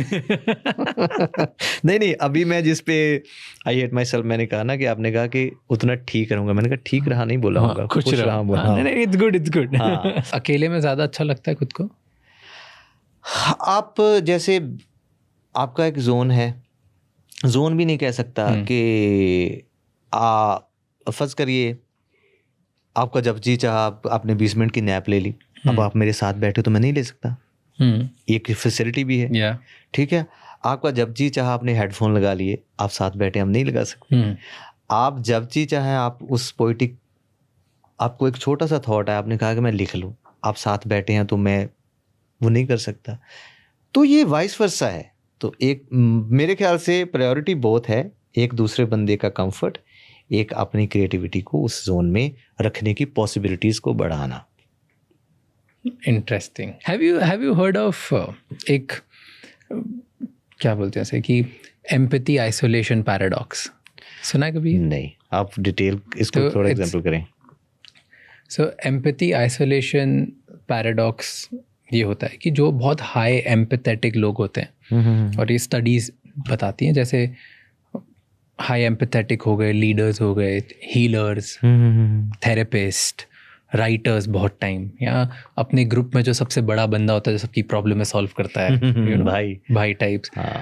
तो ये जो सारे लोग होते हैं, ये जितनी ज़्यादा लोगों की हेल्प करते हैं और जितनी ज़्यादा प्रॉब्लम सॉल्व करते हैं, उतने ही ज़्यादा अकेले होते जाते हैं। अच्छा, तो इसको बोलते हैं एम्पैथी आइसोलेशन पैराडॉक्स। क्योंकि क्या होता है कि आप अगर इतने लोगों की हेल्प करते जा रहे हो और आप ही हर किसी की प्रॉब्लम सुन रहे हो और एम्पैथेटिक होके, आपको खुद की प्रॉब्लम से अलग होना पड़ता है और अपना पेन भूल जाना पड़ता है और दूसरों की प्रॉब्लम में घुसना होता है, और हमेशा आप उनकी नज़रों से सोच के उनकी प्रॉब्लम सॉल्व करने की कोशिश करते हो। ओके, तो आप अकेले होते जाते हो, और क्योंकि आपको खुद के पेन से, खुद की प्रॉब्लमों से दूर हो जाते हो काफ़ी। सिख कल्चर में मेरे ख्याल से इसका अब पंजाबी वर्जन होगा कोई, जिसको सेवा का भाव कहते हैं। जब आपके लिए सेवा सबसे बड़ी बात हो जाती है, आपकी अपनी एग्जिस्टेंस और उसकी परेशानियां तो आपको याद भी नहीं रहती या बहुत छोटी हो जाती हैं। आप खुद को भूल जाते, सेल्फ इंटरेस्ट खत्म हो जाता है। मेरे ख्याल से ये उसी चीज़ का इंग्लिश वर्जन है। बट जैसे कुड़ियाँ रोया ना करो, अगर तो आपने सिर्फ एक इंसान को रोते हुए देखा, हाँ, तो इतनी डिटेल वो क्या फील कर रही होगी, क्या सोच रही होगी, किस सिचुएशन में होगी, मेरे को वो क्या इस वक्त एग्जैक्ट वो जैसे जशराज फिल्म की तरह सीन याद है। मतलब कि पंजाब यूनिवर्सिटी कैंपस में एक मार्केट है सेक्टर 14 में, मार्केट की पहली दुकान के सामने मैं खड़ा हूँ, इस तरफ गर्ल्स हॉस्टल है, थोड़ा अंधेरा था सड़क पे, 8:30 का टाइम होगा। ऐसे एक स्कूटर जा रहा है जो पुराने चेतक बजाज होते थे, एक मैच्योर एज्ड बंदा है, शायद उसका ताया चाचा फादर कुछ इस तरह का, एक वो बच्ची है शायद, वो मतलब उस वक्त वो मास्टर्स कर रही होगी, तो वो पीछे बैठी है और ऐसे स्कूटर फिर ऐसे राइट मुड़ता है और बाहर 2 नंबर गेट की तरफ निकल जाता है। सिर्फ इतने सेकंड्स के लिए मैंने उसको देखा होगा। और इसमें इतना डिटेल कैसे लिख लिया फिर उसके बारे में? अब ये मैं बरकत ही समझता हूँ, मैं अपने आप को ब्लेस्ड समझता हूँ कि आपने कुछ ऐसा देखा। और मैं अभी रिसेंटली मैंने बताया, जैसे आपको बोला आप जो बोलोगे मैं उसको सच मान के आगे चलूँगा, तो कोई बंदा हो सकता है उसके रीज़न कुछ होंगे, लेकिन जो मैंने महसूस किया कि यार हो सकता है इसके घर में कुछ इंसिडेंट हो गया होगा, ऐसा हो सकता है इसको कुछ पेन हो रही हो, कुछ इस तरह की चीज़ हो सकती है। लेकिन मैं क्या कर सकता हूँ कि यार किसी न किसी तरीके से सोलेस कर सकूं, कुछ ना कुछ मरण पट्टी कर सकूं उस जख्म पे जो उसने महसूस किया है। तो ये एक कंपैशनेट गॉट इट। वे है। हाँ, ये एक और स्टोरी काफ़ी फैसिनेटिंग है क्योंकि गाने के ऊपर बात कर रहे हैं, नाम सरताज जैसे लगाया, ये स्टोरी आप बता चुके हो but still want to understand अच्छा लेयर्स वाइज कि लंबे डीप में तरीके से। लंबे तरीके से कि ठीक है। कैसे आइडिया क्यों आया कि मैं तो सतिंदर हूँ, हाँ, मुझे सरताज क्यों लगाना चाहिए। ऐसे ही किसी भी शायर की आप तखल्लुस की बात कर लें, शिव कुमार उन्होंने पीछे बटालवी लिख लिया, वो हो गया। राहत साहब हैं, उन्होंने इंदौरी लिख लिया, वो तखल्लुस हो गया। तो ये तखल्लुस मुझे लगता था कि ये लाजमी है, ओके तो होना ही चाहिए, चाहे कुछ भी हो। तो तब जब वो बना खुद ब खुद, वो एक अलग फिनोमेनन है। उसी कमरे के 143 की एक लॉबी है छोटी सी, हम तो रात के राही होते हैं ज़्यादातर लोग इस तरह के, 3:30 बजे हुए हैं सुबह के, तो तीसरा पहर बोलते हैं उसको, कि तीजा रात्रि दा पहर मेरी अख खुल गई, मेरे ख्वाबां उत्ते तारियां दी लो डुल गई। समझ गए? ਜਦੋਂ ਤੱਕਿਆ ਤਾਂ ਅੱਗੋਂ ਮੁਸਕਾਉਣ ਲੱਗ ਪਏ, ਚੁੱਪਚਾਪ ਕਾਇਨਾਤ ਤਾਰੇ ਗਾਉਣ ਲੱਗ ਪਏ, ਤਾਰੇ गाने लगे उस वक्त रात को। ਮੇਰੀ ਬੇਨਤੀ ਨੂੰ ਸੁਣ, ਤਾਰੇ ਅੰਬਰਾਂ ਤੋਂ ਲੱਥੇ, ਸਾਰੇ ਖੁਸ਼ੀ ਖੁਸ਼ੀ ਆ ਕੇ ਵਸ ਗਏ ਮੇਰੇ ਮੱਥੇ, ਉਸੇ ਦਿਨ ਤੋਂ ਹੈ ਸਾਡੇ ਸਿਰ ਤਾਰਿਆਂ ਦਾ ਤਾਜ, ਤਾਂ ਹੀ ਯਾਰੋ ਮੈਂ ਸਤਿੰਦਰ ਤੋਂ ਹੋਇਆ ਸਰਤਾਜ। ਹੁਣ ਤਾਰੇ ਸਰਤਾਜ ਨੂੰ ਸਜਾਉਣ ਲੱਗ ਪਏ, ਚੁੱਪਚਾਪ ਕਾਇਨਾਤ तारे गाउन लग पे। सो ये एक क्या कहूँगा बहुत ही सब्लिमिनल स्टेट ऑफ बीइंग की अवस्था होगी जब आपको ये सारी चीज़ें लगी कि कुदरत कायनात आपके साथ ऐसे गुफ्तगू कर रही, तारे आपके लिए गा रहे हैं, वो आपको श्रृंगार दे रहे हैं। ये सारा का सारा मेटाफर है। वो ऐसे आया, गाने के आखिरी वर्स में बना, तो वो ये तखल्लुस बन गया। जैसे आप इन सब के बारे में लिखते हो, बातें करते हो, शायराना, सॉफ्ट, अलग टाइप का पंजाबी म्यूजिक जिससे हमने बातें स्टार्ट करी थी, राइट?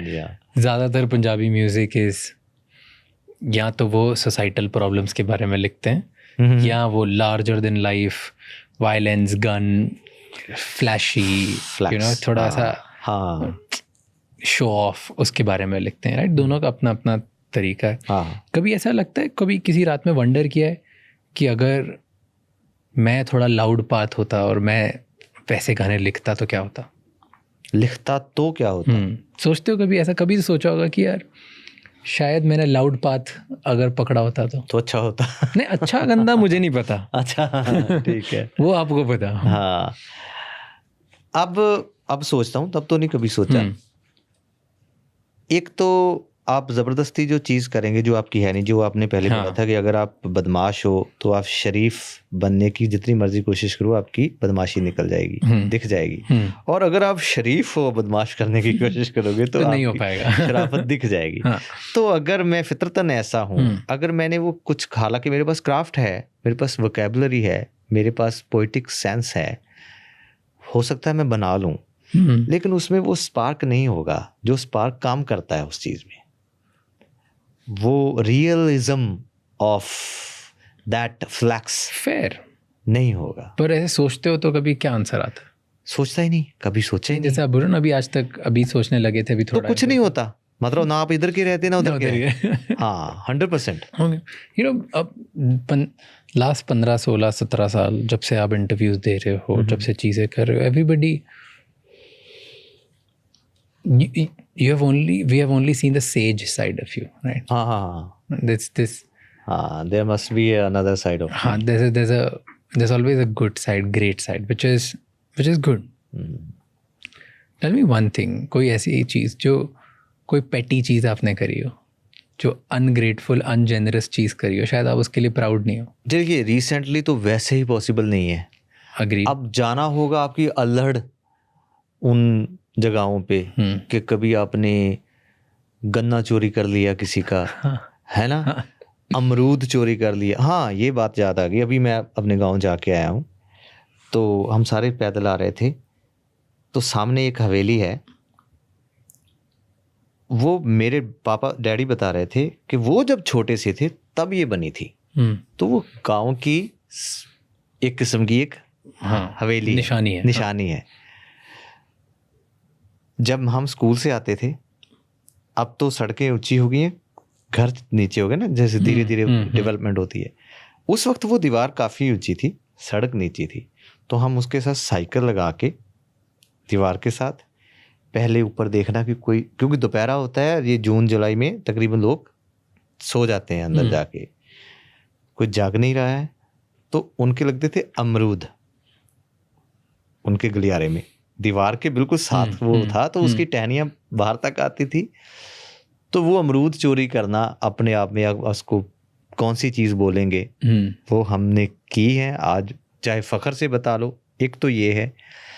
इसके बाद की थोड़ा सा डेवलप्ड टुच्ची पैटी, वो ये थी, वो मैं पीयू में ही था, नया नया भूत सवार हुआ था उर्दू और फ़ारसी का, मास्टर ख़त्म हुई तो मैंने पर्शियन डिप्लोमा शुरू कर लिया, क्योंकि मेरी ज़रूरत भी थी, शौक़ भी था।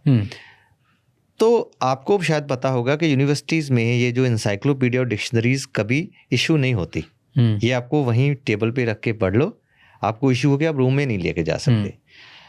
मोहम्मद मुस्तफ़ा खां मदाह की उर्दू हिंदी शब्दकोश जो उत्तर प्रदेश में हाथरस में छपा, वो इसलिए मुझे याद है क्योंकि सारा पन्ना तो मुझे याद था कि यार ये बड़ी कमाल का ये ज़ख़ीरा है, मतलब मेरे लिए लफ्ज़ों का। मुझे लफ्ज़ें, जैसे आपने देखा है, मुझे बहुत अजीज़ हैं, डिक्शनरी स्पेशली।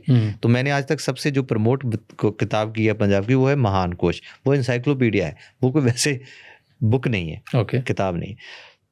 तो उसके लिए मैंने क्या किया, एक बड़ी वेस्ट की जीन किसी से ली, ठीक है, एक बड़ा ओवरकोट, वो सर्दियों के दिन थे, नीले रंग का कोट था, मुझे अभी याद है, हुडी होती है उसमें। रात को 9 बजे लाइब्रेरी बंद होती है, 8:58 पे मैं मतलब वहाँ से निकल रहा हूँ। तब ये कोड नहीं होते थे, चेकिंग नहीं होती थी, मतलब बीप नहीं हो सकता था, तो कोई देख ले तो आप इतने शरीफ स्टूडेंट हैं, आपको वैसे कोई शक नहीं करेगा। तो मैंने ऊपर फर्स्ट फ्लोर पे वो होता था, तो मैंने अंदर गया, अलमारियों के अंदर जैकेट खोली, बेल्ट के अंदर करके उसको बेल्ट कसा, ऊपर जैकेट डाली, बाकी अपने कागज़ पकड़े और ऐसे उतरा कि यार बस ठीक है। तो सारे सत श्री अकाल जी हो गया करके, तो वो डिक्शनरी मेरे, उसके बाद मैंने उस पर लिफाफा चढ़ा दिया काले रंग का, ताकि कोई भी पढ़ ना सके कि क्या है। मेरे रूम में बहुत देर पड़ी रही, मेरे 143 में, जिसका मैं बहुत देनदार हूँ उस किताब का, कि मेरी वकैब में उसका बहुत बड़ा योगदान है। तो जब मेरा पहला गाना शायद रिलीज़ हुआ, पानी पंजा दरियावां दा, उसकी वीडियो शूट था, तो मैंने उसमें उसको फिर ऐसे ही शायद रखा। उसके बाद शूट में आपको पता है चीज़ें आगे पीछे हो जाती हैं, तो वहाँ वो गुम हो गई। उसके बाद मैंने फिर जद्दोजहद की। दिल्ली आप जाते ही होंगे, कनॉट प्लेस में कुछ जगहें हैं जहाँ पे किताबों वाले बैठे होते हैं। तो एक बंदे को मैंने स्पेशल कहा कि यार ये किताब है, वो कहता है नहीं, मंगवा देंगे। फिर उसने हफ्ते 10 दिन बाद या महीने बाद, मुझे याद नहीं है, मंगवाई। अब वो मेरे पास फिर दोबारा पब्लिश हो गए, वो है। बट पहली बार जब ली थी वो चुराई हुई थी। हाँ, पहली बार चुराई हुई थी।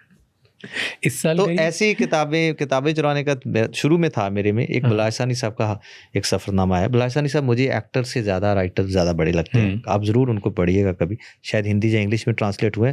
वो क्योंकि पंजाबी के थे, इसलिए मैं शायद उनकी बुक है मेरा पाकिस्तानी सफ़रनामा या मेरा फ़िल्मी सफ़रनामा, ये 2 हैं उनकी। तो वो मुझे बड़ा अच्छा लगा था। तो तब मैं गवर्नमेंट कॉलेज होशियारपुर में था, लाइब्रेरी, तो वहाँ ऐसा कोई मसला तो था नहीं। वहाँ तो अलमारियाँ होती थी, लॉक लगे, नीचे से ऐसे हाथ डाल के खींच लिया आपने तो खींच ली। तो ये था। तो दिस सॉर्ट ऑफ, मतलब ये भी मैंने आपको कहा ना कि अगर मैं वो गाने लिखता तो उसमें भी कहीं ना कहीं आ जाती है। अब पैटी चीज़ों में भी चुराया भी क्या है, तो ये किताबें। बट इस साल करी कोई अनजेनरस चीज़ या सेल्फिश चीज़? नहीं, अब तो मैं बिल्कुल ही नहीं करता, पॉसिबल ही नहीं होता मेरे से अब अनजेनरस और सेल्फिश होना। अब तो वैसे मुमकिन होना नामुमकिन हो गया है। आपने सूफी म्यूजिक में हाँ जी। पीएचडी करी है। हाँ।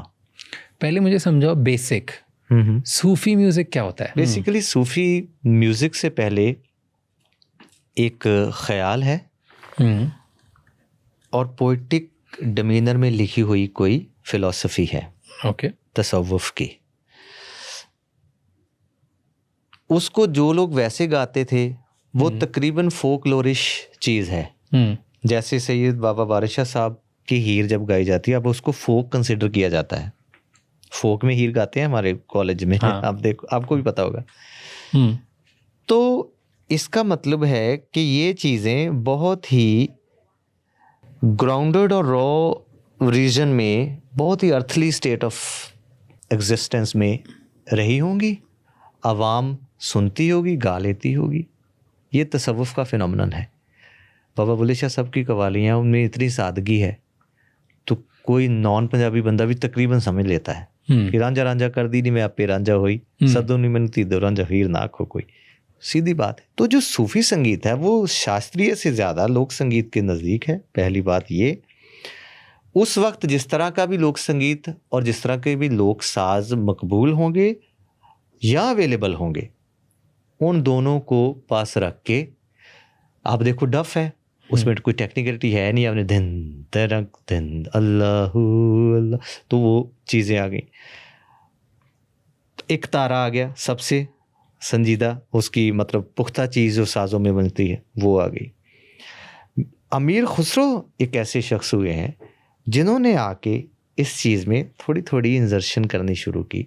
ये कहा जाता है कि सितार और तबला उनकी ईजाद है, जहाँ उन्होंने कहीं से लाई है। वैसे तो यहीं की ईजाद है। जब दिल्ली वो आए तो उन्होंने होरियों को, हिंदवी को, पर्जियन को, जिहाल मिस्की मकुन तगाफल, आप देखो, दोराए नैना बनाए बतियाँ, सेकंड लाइन ब्रज की है, पहली फारसी की है।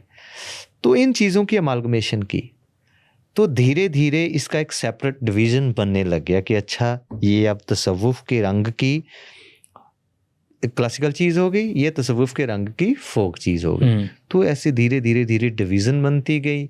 कुछ क्लासिकल बंदिशें बन गई सूफीज़म की, सूफ़ी संगीत की, कुछ खालिस लोक संगीत में रही। तो इसमें लेकिन सुर वही हैं 12 के 12, जिसको आप 7 बोलते हो, मतलब मध्यम, तीव्र और कोमल लगा के सारे 12 हो जाते हैं। और उसके आगे क्लासिकल वालों ने उसकी 22 श्रुतियाँ मान ली हैं कि इतना उतरा हुआ मध्यम है तो ये यमन का है, इतना चढ़ा हुआ मध्यम है तो इस राग का है।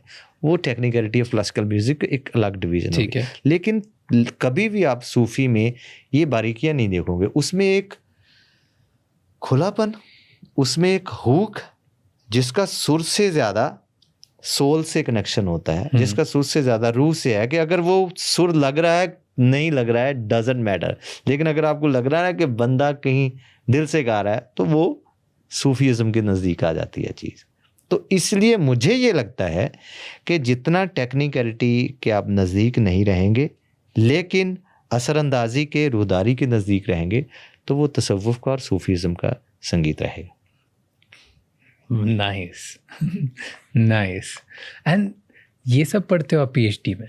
बिकॉज पीएचडी इन सिंगिंग और पीएचडी इन म्यूजिक, नहीं, ये मैंने पढ़ा नहीं है। ये आपने अभी पूछा है तो मैंने तो ये सारा एवेल्युएशन अभी की है। ओके, बट फिर you have PhD in singing, right? Sufi music singing, vocal में। हाँ, वोकल सिंगिंग, वोकल में, सूफी म्यूजिक में आपके पास पीएचडी है। हाँ जी। क्या पढ़ते हैं एक्चुअल पीएचडी में? एमफिल होता है, मैंने एमफिल भी किया है। वो पंजाब की सूफी गायन परंपरा पे थी, जिसमें अपने डेजिटेशन लिखना होता है 90 से 150 पेज का। वो मेरा सबमिट हुआ, तो उसी को मैंने और आगे डेवलप कर लिया, तो वो डॉक्टरेट बन गई पीएचडी की। लेकिन उसमें सिर्फ पंजाब नहीं रहा, उसमें फिर सारा फिनोमेनन जितना भी मिडल ईस्ट तक जाती है जी, चाहे मौलाना रूमी तक जाती है, पर्जिया तक जाती है, जितने वहाँ के तसव्वुफ के शायर हैं, उन चीज़ों को डीकोड करना, पढ़ना। सो अब दोबारा फिर बात आ गई, शायरों की बात हो रही है, गवैयों की बात नहीं हो रही। आपको ये बात हमेशा याद रखनी है, जब भी आप सूफी म्यूज़िक की बात करेंगे, आपके पास गवैया कोई शायद ही मिले, शायर सारे मिलेंगे। इसका मतलब कि सूफी शायरी शायरी मतलब फिलॉसफी, ख्याल पहले है, संगीत बाद में है। तो मेरी जो पीएचडी थी, क्योंकि आपका जो गाइड होता है ना, आपको उनकी फैसिलिटी, उनकी कंफर्ट का ख्याल भी रखना पड़ता है। हालांकि मैं गुरमुखी और पंजाबी ज़ुबान का बंदा हूँ, इंग्लिश मेरी तब आपके पास राब्ता ही नहीं था इस तरह का। ये तो जब ब्लैक प्रिंस मैंने फिल्म की तब मेरा इस ज़ुबान से राब्ता हुआ, उससे पहले पंजाबी ही थी सारा कुछ। लेकिन मेरे गाइड संस्कृत के थे, तो मुझे देवनागरी स्क्रिप्ट में पीएचडी करनी थी। इसलिए मेरे पीएचडी का टॉपिक बहुत सांस्कृतिक इम्प्रेशन का है। उसका नाम है सूफी गायन परंपरा का साहित्यिक एवं संगीतात्मक अध्ययन। यू कैन इमेजिन एक पंजाबी बंदे से इस तरह की हाँ। तो इसलिए मुझे सारा हिंदी मतलब देवनागरी स्क्रिप्ट में लिखना था। तो सारी रिसर्च का जो टोन होती है ना रिसर्च की, वो उर्दू, अरेबिक, पर्शियन की बजाय सांस्कृतिक ज़्यादा रही। क्योंकि जिस ज़ुबान में आप लिखोगे उसी के लफ्ज़ों के मायने और असर रहते रहेंगे। लेकिन क्योंकि मेरा मोहब्बत जो है पर्शियन के साथ या उर्दू के साथ या उस तरह की अल्फाजगी के साथ है, तो वो रह गई असर। तो कहीं कहीं वो नज़र आ जाती है। मेरी डॉक्टरेट के थीसिस में जो अब सबमिटेड है, हम काफ़ी देर से कोशिश है कि मैं उसको थोड़ा सा रिफ़ाइन करके पब्लिश कर लें, वक्त नहीं होता अब। तो अभी तो अपनी पोइट्री की बुक भी छपी नहीं है, 3-4 साल हो गए, तो ये चल रहा है। तो लेकिन पीएचडी का मैं मायना ये बता रहा था कि आपने उसकी बारीकियों को देखते हुए किसी एक सब्जेक्ट को ले लिया आपने, और फिर उसमें कहा कि इसमें क्या क्या होता है। आप जो एवेल्युएशन जो आपको अच्छी लगी, इस तरह की एक एवेल्युएशन दें जो पहले एग्जिस्ट नहीं करती, तो आपको एक डॉक्टरेट मिल जाती है। ओके, सो जो पहले एग्जिस्ट नहीं करती, हाँ, वो कुछ एवेल्यूएट करके वो कुछ या तो खामियां या अच्छी चीज निकाल के दो। हाँ, कोई एक थॉट दे दें कि यार सारा कुछ आज तक जो लिखा गया है, इससे ये एक नई चीज मैं आपको दे रहा हूँ। एंड क्या वो नई चीज थी? यही कि मैंने सूफीज़्म को ये समझा है, सूफी संगीत को। एंड आपने एक खुद का इंस्ट्रूमेंट भी इन्वेंट किया। हाँ जी, हाँ। ओके, क्यों? एक नॉर्मल इंस्ट्रूमेंट्स जो जितने हैं दुनिया में वो क्या कम है क्या जो आपको एक और लगा, साज़े सरताज? देखिए इसमें एक साज़े सरताज उसका नाम है। हाँ जी, इसमें 2 बातें हैं। जैसे आपने तखल्लुस की बात की, मुझे लगा कि यार तखल्लुस तो होना ही चाहिए। ये है। हाँ, ये है। ये इसकी बहुत पुरानी फोटो है, साज़ सरताज।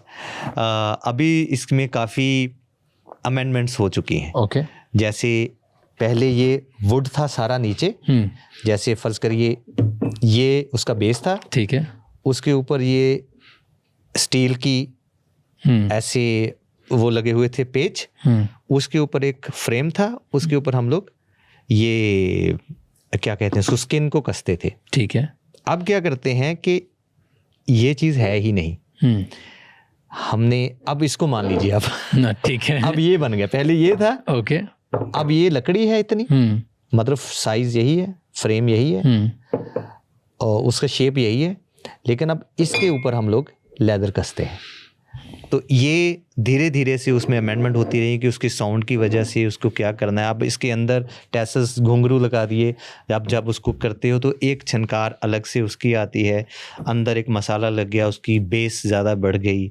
तो ये धीरे धीरे होती रहती है। लेकिन इसकी वजह मैं आपको बताता हूँ। एक तो ये कि चलिए ये आपका अपना इंस्ट्रूमेंट है, इसकी जगह कोई भी इंस्ट्रूमेंट आप बजा सकते थे वैसे, लेकिन कोई ऐसा इंस्ट्रूमेंट नहीं है था एग्जिस्टिंग जिसको आप ज़ोर से धा की आवाज़ भी ले लो और जिससे तिरकट की आवाज़ भी ले लो।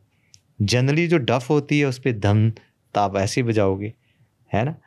तो यहाँ पे रख के ऐसा बजाने वाला इंस्ट्रूमेंट मेरे को लगता था कि नहीं है जिसमें मैं सारी चीज़ें ऐसे कर सकूँ, वरना वो ऐसे हैं सारी। या ढोलक है, इसमें धा है, इसमें ता है, या तबला है, इस यहाँ धा है, यहाँ ता है, हाँ इकट्ठा नहीं था वो। ओके, तो मैंने उसको एक तो ये करने की कोशिश की, दूसरी उसकी सबसे बड़ी वजह ये थी कि मैं हूँ बहुत ही इंस्टिंक्टिव। फर्ज करिए मुझे याद है बिल्कुल, एडिलेड में मैं था, इस बार नहीं, बहुत पहले, हाँ मतलब 12-13 साल पहले। वो रेफरेंस के तौर पे बता रहा हूँ, ऐसी बहुत से हादसे हैं। मतलब इंसिडेंट, हादसा नहीं कहूँगा। तो अब मैं आया हूँ होटल से, ग्रीन रूम काफ़ी सॉरी होटल से कॉन्सर्ट वेन्यू काफ़ी दूर है, आधे घंटे की ड्राइव होगी। मैं होटल से ही तैयार होके आ रहा हूँ, ग्रीन रूम में नहीं जा रहा। तो आते आते मैंने देखा कि अभी तो शाम ढल रही है, सूरज नीचे है, तो मुझे पर्पल कलर के वहाँ पेड़ होते हैं जो मुझे बड़े अजीज़ हैं, मैं उसके बीज भी लाया था, यहाँ पंजाब में वो हुए नहीं, जहाँ वेदर वैसा नहीं था। उनको देख के कोई ख्याल आ गया, तो मैंने कुछ लिख लिया आते आते, और वहाँ तक पहुँचते कंपोज भी कर लिया। मसला ये है कि अब मैं चाहता हूँ कि ये जो मैंने अभी लिखा है, ये मैंने अभी एडिलेड की स्टेज पे गाना है। म्यूजिशियन ऑलरेडी स्टेज पे हैं, उन्होंने बजा दिया, मैं एंटर हो गया। अब मैंने वो चीज़ गानी है। उसके दो तरीके हैं, उसकी मेथडोलॉजी। एक होता है म्यूजिकल, मेरे राइट साइड पे जो म्यूजिशियन होते हैं, गिटारिस्ट है, कीबोर्डिस्ट है, व्हाटएवर, जिन्होंने नोट्स देने हैं, संगीत। तो मैं क्या बोलूँगा कि अच्छा एफ शार्प से माइनर दे दो, तो वो समझ जाएंगे कि अच्छा जी ये कॉर्ड दिया, बाकी मेरा काम मैं संभाल लूँगा। इनको कैसे बताऊं कि कौन सी ताल में वो कंपोजिशन है? वो तो जब तक बजेगी नहीं वो शुरू नहीं होंगे। आप समझ रहे हैं मैं बात? हाँ। तो ये लेफ्ट साइड के म्यूजिशियंस के लिए मुझे वो साज इजाद करना होगा पड़ा कि जैसे ही इन्होंने कॉर्ड दिया, मैंने एक लाइन गाई और तोड़ा दे के खुद ही रिदम उठा ली, तो उन्होंने उसको फॉलो ही कर लिया। तो ये उसकी सबसे बड़ी वजह थी उस साज की। इंटरेस्टिंग। क्योंकि मेरी एक कोई फिक्स नहीं होता कि मैंने चाहे कोई दुनिया का शो हो कि पहला गाना क्या गाऊंगा, आज भी नहीं है। एक शो फ्लो नहीं बनाते हो? No no no no no, ऐसा तो बिल्कुल ही नहीं है। ये ज़रूर होता है कि मैं एक लिस्ट बनाता हूँ, फ़र्ज़ करिए वैनकूवर है, बठिंडा है, दिल्ली है, इंदौर है। मेरी नज़र में कोई रीडिंग नहीं, कोई डाटा कलेक्शन नहीं, मेरी नज़र में इंदौर के लोग कैसे होंगे, उस मेरे 1000 या 600 500 गानों में से मैं 30-35 गाने लिख लूँगा कि यार इंदौर में मुझे ऐसे गाने गाने चाहिए। ठीक है, वो लिस्ट है मेरे पास। लेकिन स्टेज पे जाके जब मैं बैठूंगा, लोगों के चेहरे देखेंगे कैसे, वो तो तभी पता चलेगा ना, मुझे तो कुछ नहीं पता। उस वक्त कोई भी तब्दीली हो सकती है, वो लिस्ट से बाहर से कोई गाना हो सकता है कि अच्छा यार कोई और ही गाना शुरू हो गया जो। और आज तक ये हमारी चलिए एक खूबसूरती भी है, तो अभी तक तो ये जारी है, कॉन्सर्ट का पहला गाना ऐसा होगा जो रिकॉर्डेड छोड़िए, रिलीज छोड़िए, कभी कहीं गाया ही नहीं होगा। क्योंकि अब मैं रोज़ तो गाने लिखता हूँ, फ्लाइट में आऊँगा कुछ ना कुछ लिख ही लूँगा, ठीक है, तो कहाँ गाऊँगा, वो रिलीज़ ही नहीं होंगे सारे ऐसे गाने, ना तो रिकॉर्ड होंगे। तो ये मैंने एक अपना उसूल बना लिया कि एक तो ये मेरा एक तोहफा हो गया कि जो लोग पर्टिकुलरली उस कॉन्सर्ट में टिकट लेके आ रहे हैं उनको कुछ तो अलहदा मिले ना, जो दुनिया में अवेलेबल नहीं है। तो एक तो ये हो जाता है, और दूसरा ताजगी रहती है, तो साज़े सरताज का भी इस्तेमाल हो जाता है। तो अभी मेलबर्न में जैसे हम लोग आए हैं, एक ही अरीना में 2 दिन लगातार शो है, तो मैंने ये उनको दूसरे दिन ये बताया कि आप में से पता नहीं कोई कल अगर आया होगा, अगर हैं तो बता दो, ये शो कल से 100% अलहदा होगा। सिर्फ मुझे 4-5 गाने जो हिट हैं वो आपको गाने पड़ते ही हैं, उनके अलावा वो सारे का सारा, मतलब 3.5 घंटे का अगर शो है तो 3 घंटे वो सारा अलहदा होगा, आधा घंटे वाले वो फिट सॉन्ग मैं गा दूंगा। चलो, वाह। हाँ, here's my last question to you. Okay. Which is कि forget everything and did you enjoy and I love everything. Okay, is my कि if you know usually हम इस सेगमेंट को कभी कभी करते हैं, हम ये सेगमेंट बोलते हैं काउंट डाउन क्लोज बोलते हैं हमें। अच्छा, ठीक है। कि एक ऐसे कि I'm gonna give you 60 seconds. अच्छा, and 60 seconds हम शायद चुप रहेंगे, कुछ नहीं बोलेंगे, just that's it, you think about it and then you tell me process करके कि what does it cost to become Satinder सरताज। हर इंसान एक कॉस्ट पे करता है, right? अच्छा, और क्या होती है वो कॉस्ट, क्या है? What have you sacrificed? What has it costed you? तो मैं ये समझता हूँ कि टू बिकम समथिंग और समवन, अगर आप उसको कॉस्ट कह रहे हो तो आप वैसे ही गलत हो। वो कॉस्ट होती नहीं है, वो प्रोसेस होता है। तो और मुझे प्रोसेस बहुत अजीज है। Agreed. रिसेंटली भी अभी किसी ने मुझसे पूछा था, क्योंकि मुझे बातें कोरिलेट लग जाती हैं, इसलिए मैं आपको दोबारा बता देता हूँ कि जब मेरा गाना है उत्ते देखने दे नालों थल्ले देखिए ਤਾਂ ਠੋਕਰਾਂ ਤੋਂ ਬਚ ਜਾਵਾਂਗੇ, ਨਾਲੇ ਸੌਖਿਆਂ ਮਕਾਮ ਲੰਘੀ ਜਾਣਗੇ ਜੇ सफ़रां 'ਚ रच जावांगे। समझ आ गया आपको? आप ऊपर देखने की बजाय जब चलते हो नीचे देखोगे तो आपको क्या कहते हो, आपको ठोकर पैर को जो लग जाती है, पत्थर होगा रास्ते में, क्या बोलते हैं हिंदी में उसको? ठोकर लग जाएगी। ठोकर ही है ना? हाँ, तो उससे बच जाओगे। नाले सौखियाँ, एक तो आपके जो मकाम है आसानी से निकलते जाएंगे, जे सफ़रां च रच जाओगे, अगर आप सफ़र में ही रच जाओगे ना, मंजिल को भूल ही जाओगे, तो उसमें एक अलग लुत्फ है। So you feel you have sacrificed nothing? नहीं, मुझे लगा कि कॉस्ट पे नहीं करी। नहीं, ये तो सारा प्रोसेस है, ये तो ऐसा ही होना है, ऐसा ही होना चाहिए। अगर आप रगड़ेंगे नहीं तो हीरा चमकेगा नहीं। तो उसको आप सेक्रीफाइस ना बोलें, उसको आप प्रोसेस बोलें, उसको फ्लरिशिंग पॉलिशिंग टाइम बोलें, कुछ ऐसा बोलें। Fair. Nice. Thank you. Thank you so much. क्योंकि एक चीज़ आपने बोली बीच में कि आपका कोई ऐसा कॉन्सर्ट नहीं होता जहाँ पे कोई नया गाना नहीं बनता। इधर भी हम करने की कोशिश करते हैं। Why not? मेरे को 3-4 लाइंस कुछ ऐसी बताओ आप जो कहीं नहीं बुरी हो। अच्छा, हमने एक हारमोनियम अरेंज किया है आपके लिए। अच्छा, Why not? I want to listen. I want to see कि जो कहीं पे भी नहीं है, which is new and which just came to you. अभी केम टू नहीं, मेरे तो ऐसे गाने हैं जो कहीं पर गाए नहीं है, कहीं बोले नहीं। ठीक है, बड़े हजारों गाने ऐसे होंगे। It'll be amazing. जो आपको सही लगता है ऐप पे tell me. Very small. It's my request. हाँ, नहीं, कोई बात ही नहीं है, थोड़ा सा मैं कर दूँ। हाँ, आराम।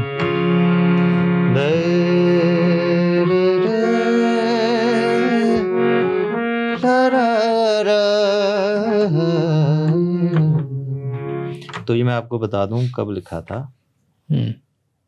दिसंबर 25, अभी है मई 26। ओके, तो तकरीबन 5-6 महीने में। हाँ, लेकिन कभी ना सुनाया है ना गाया है। ओके, लाइव में भी नहीं कभी गाया? नहीं, कभी नहीं, कहीं पे भी नहीं। Okay, exclusively for Raj Shamani, figuring out. ठीक है, इज द माइक ओके? या ओके, बिल कैप्चर गेन बढ़ा दो उनका।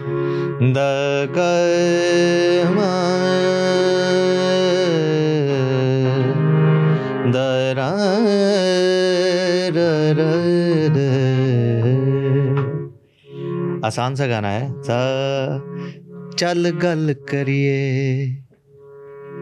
चल हल करिए, जैसे मैंने को बताया ना कि मैं तो हल का बंदा हूँ। चल गल करिए,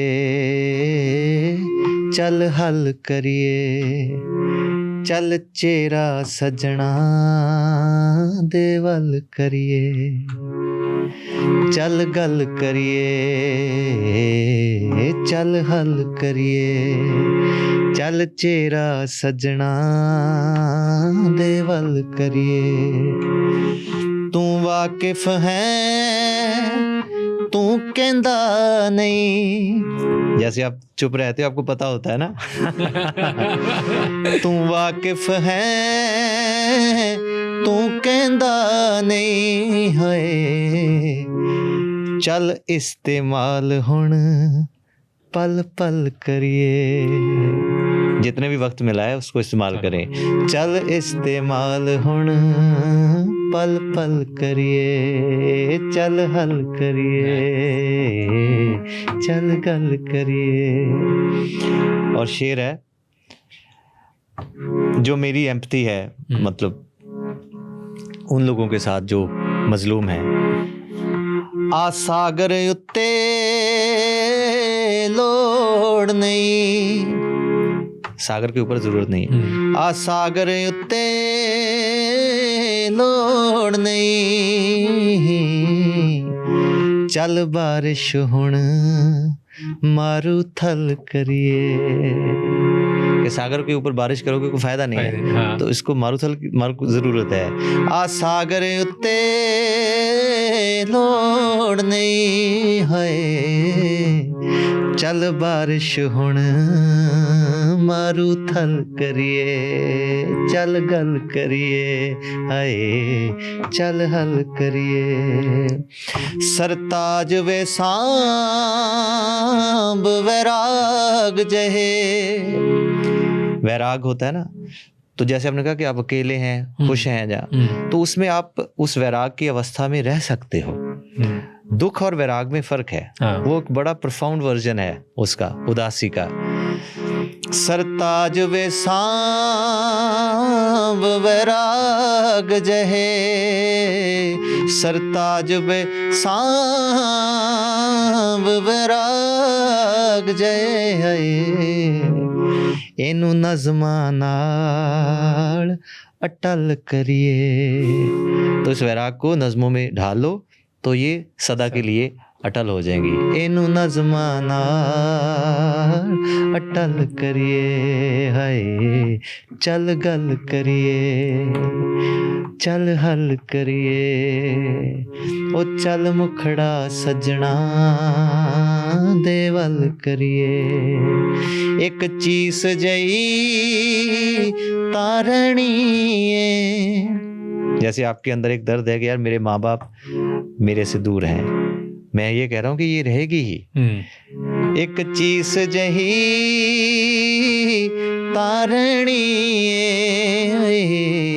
जो करना इसनू हुण चल करिए। इसको झेल के, जो भी करना है इसको झेल के करना पड़ेगा। जो करना इसनू ओए चल करिए, चल गल करिए, चल हल करिए।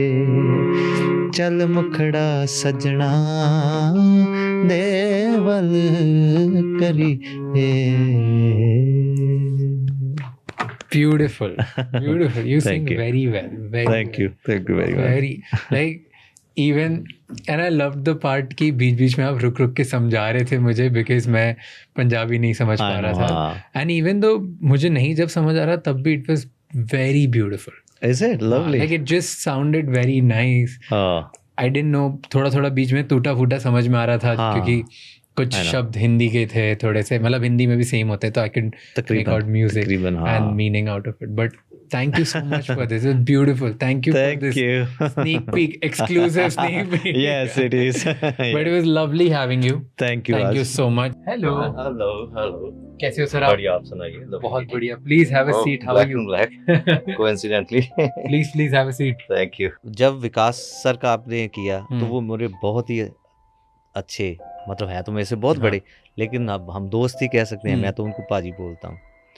तो उन्होंने मुझे बताया कि यार एक लड़का है बॉम्बे, बहुत अच्छा इंटरव्यू करके आया हूँ, सुनना।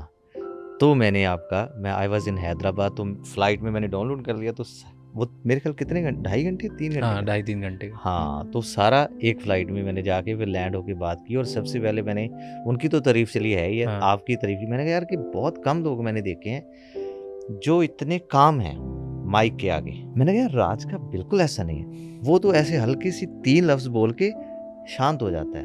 और यही मेरे ख्याल से आपका सबसे बड़ा फोर्टे है कि जितना आप किसी को जगह देते हो ना, उससे आप खुद बड़े होते हो। थैंक यू सो मच ये एपिसोड एंड तक देखने के लिए। अब आपको 3 चीज़ें करनी है। सबसे पहले इस चैनल को सब्सक्राइब कर लो, क्योंकि जितना आप सब्सक्राइब करोगे उतने ही बेहतर और वैल्यूएबल गेस्ट हम ला पाएंगे आपके लिए।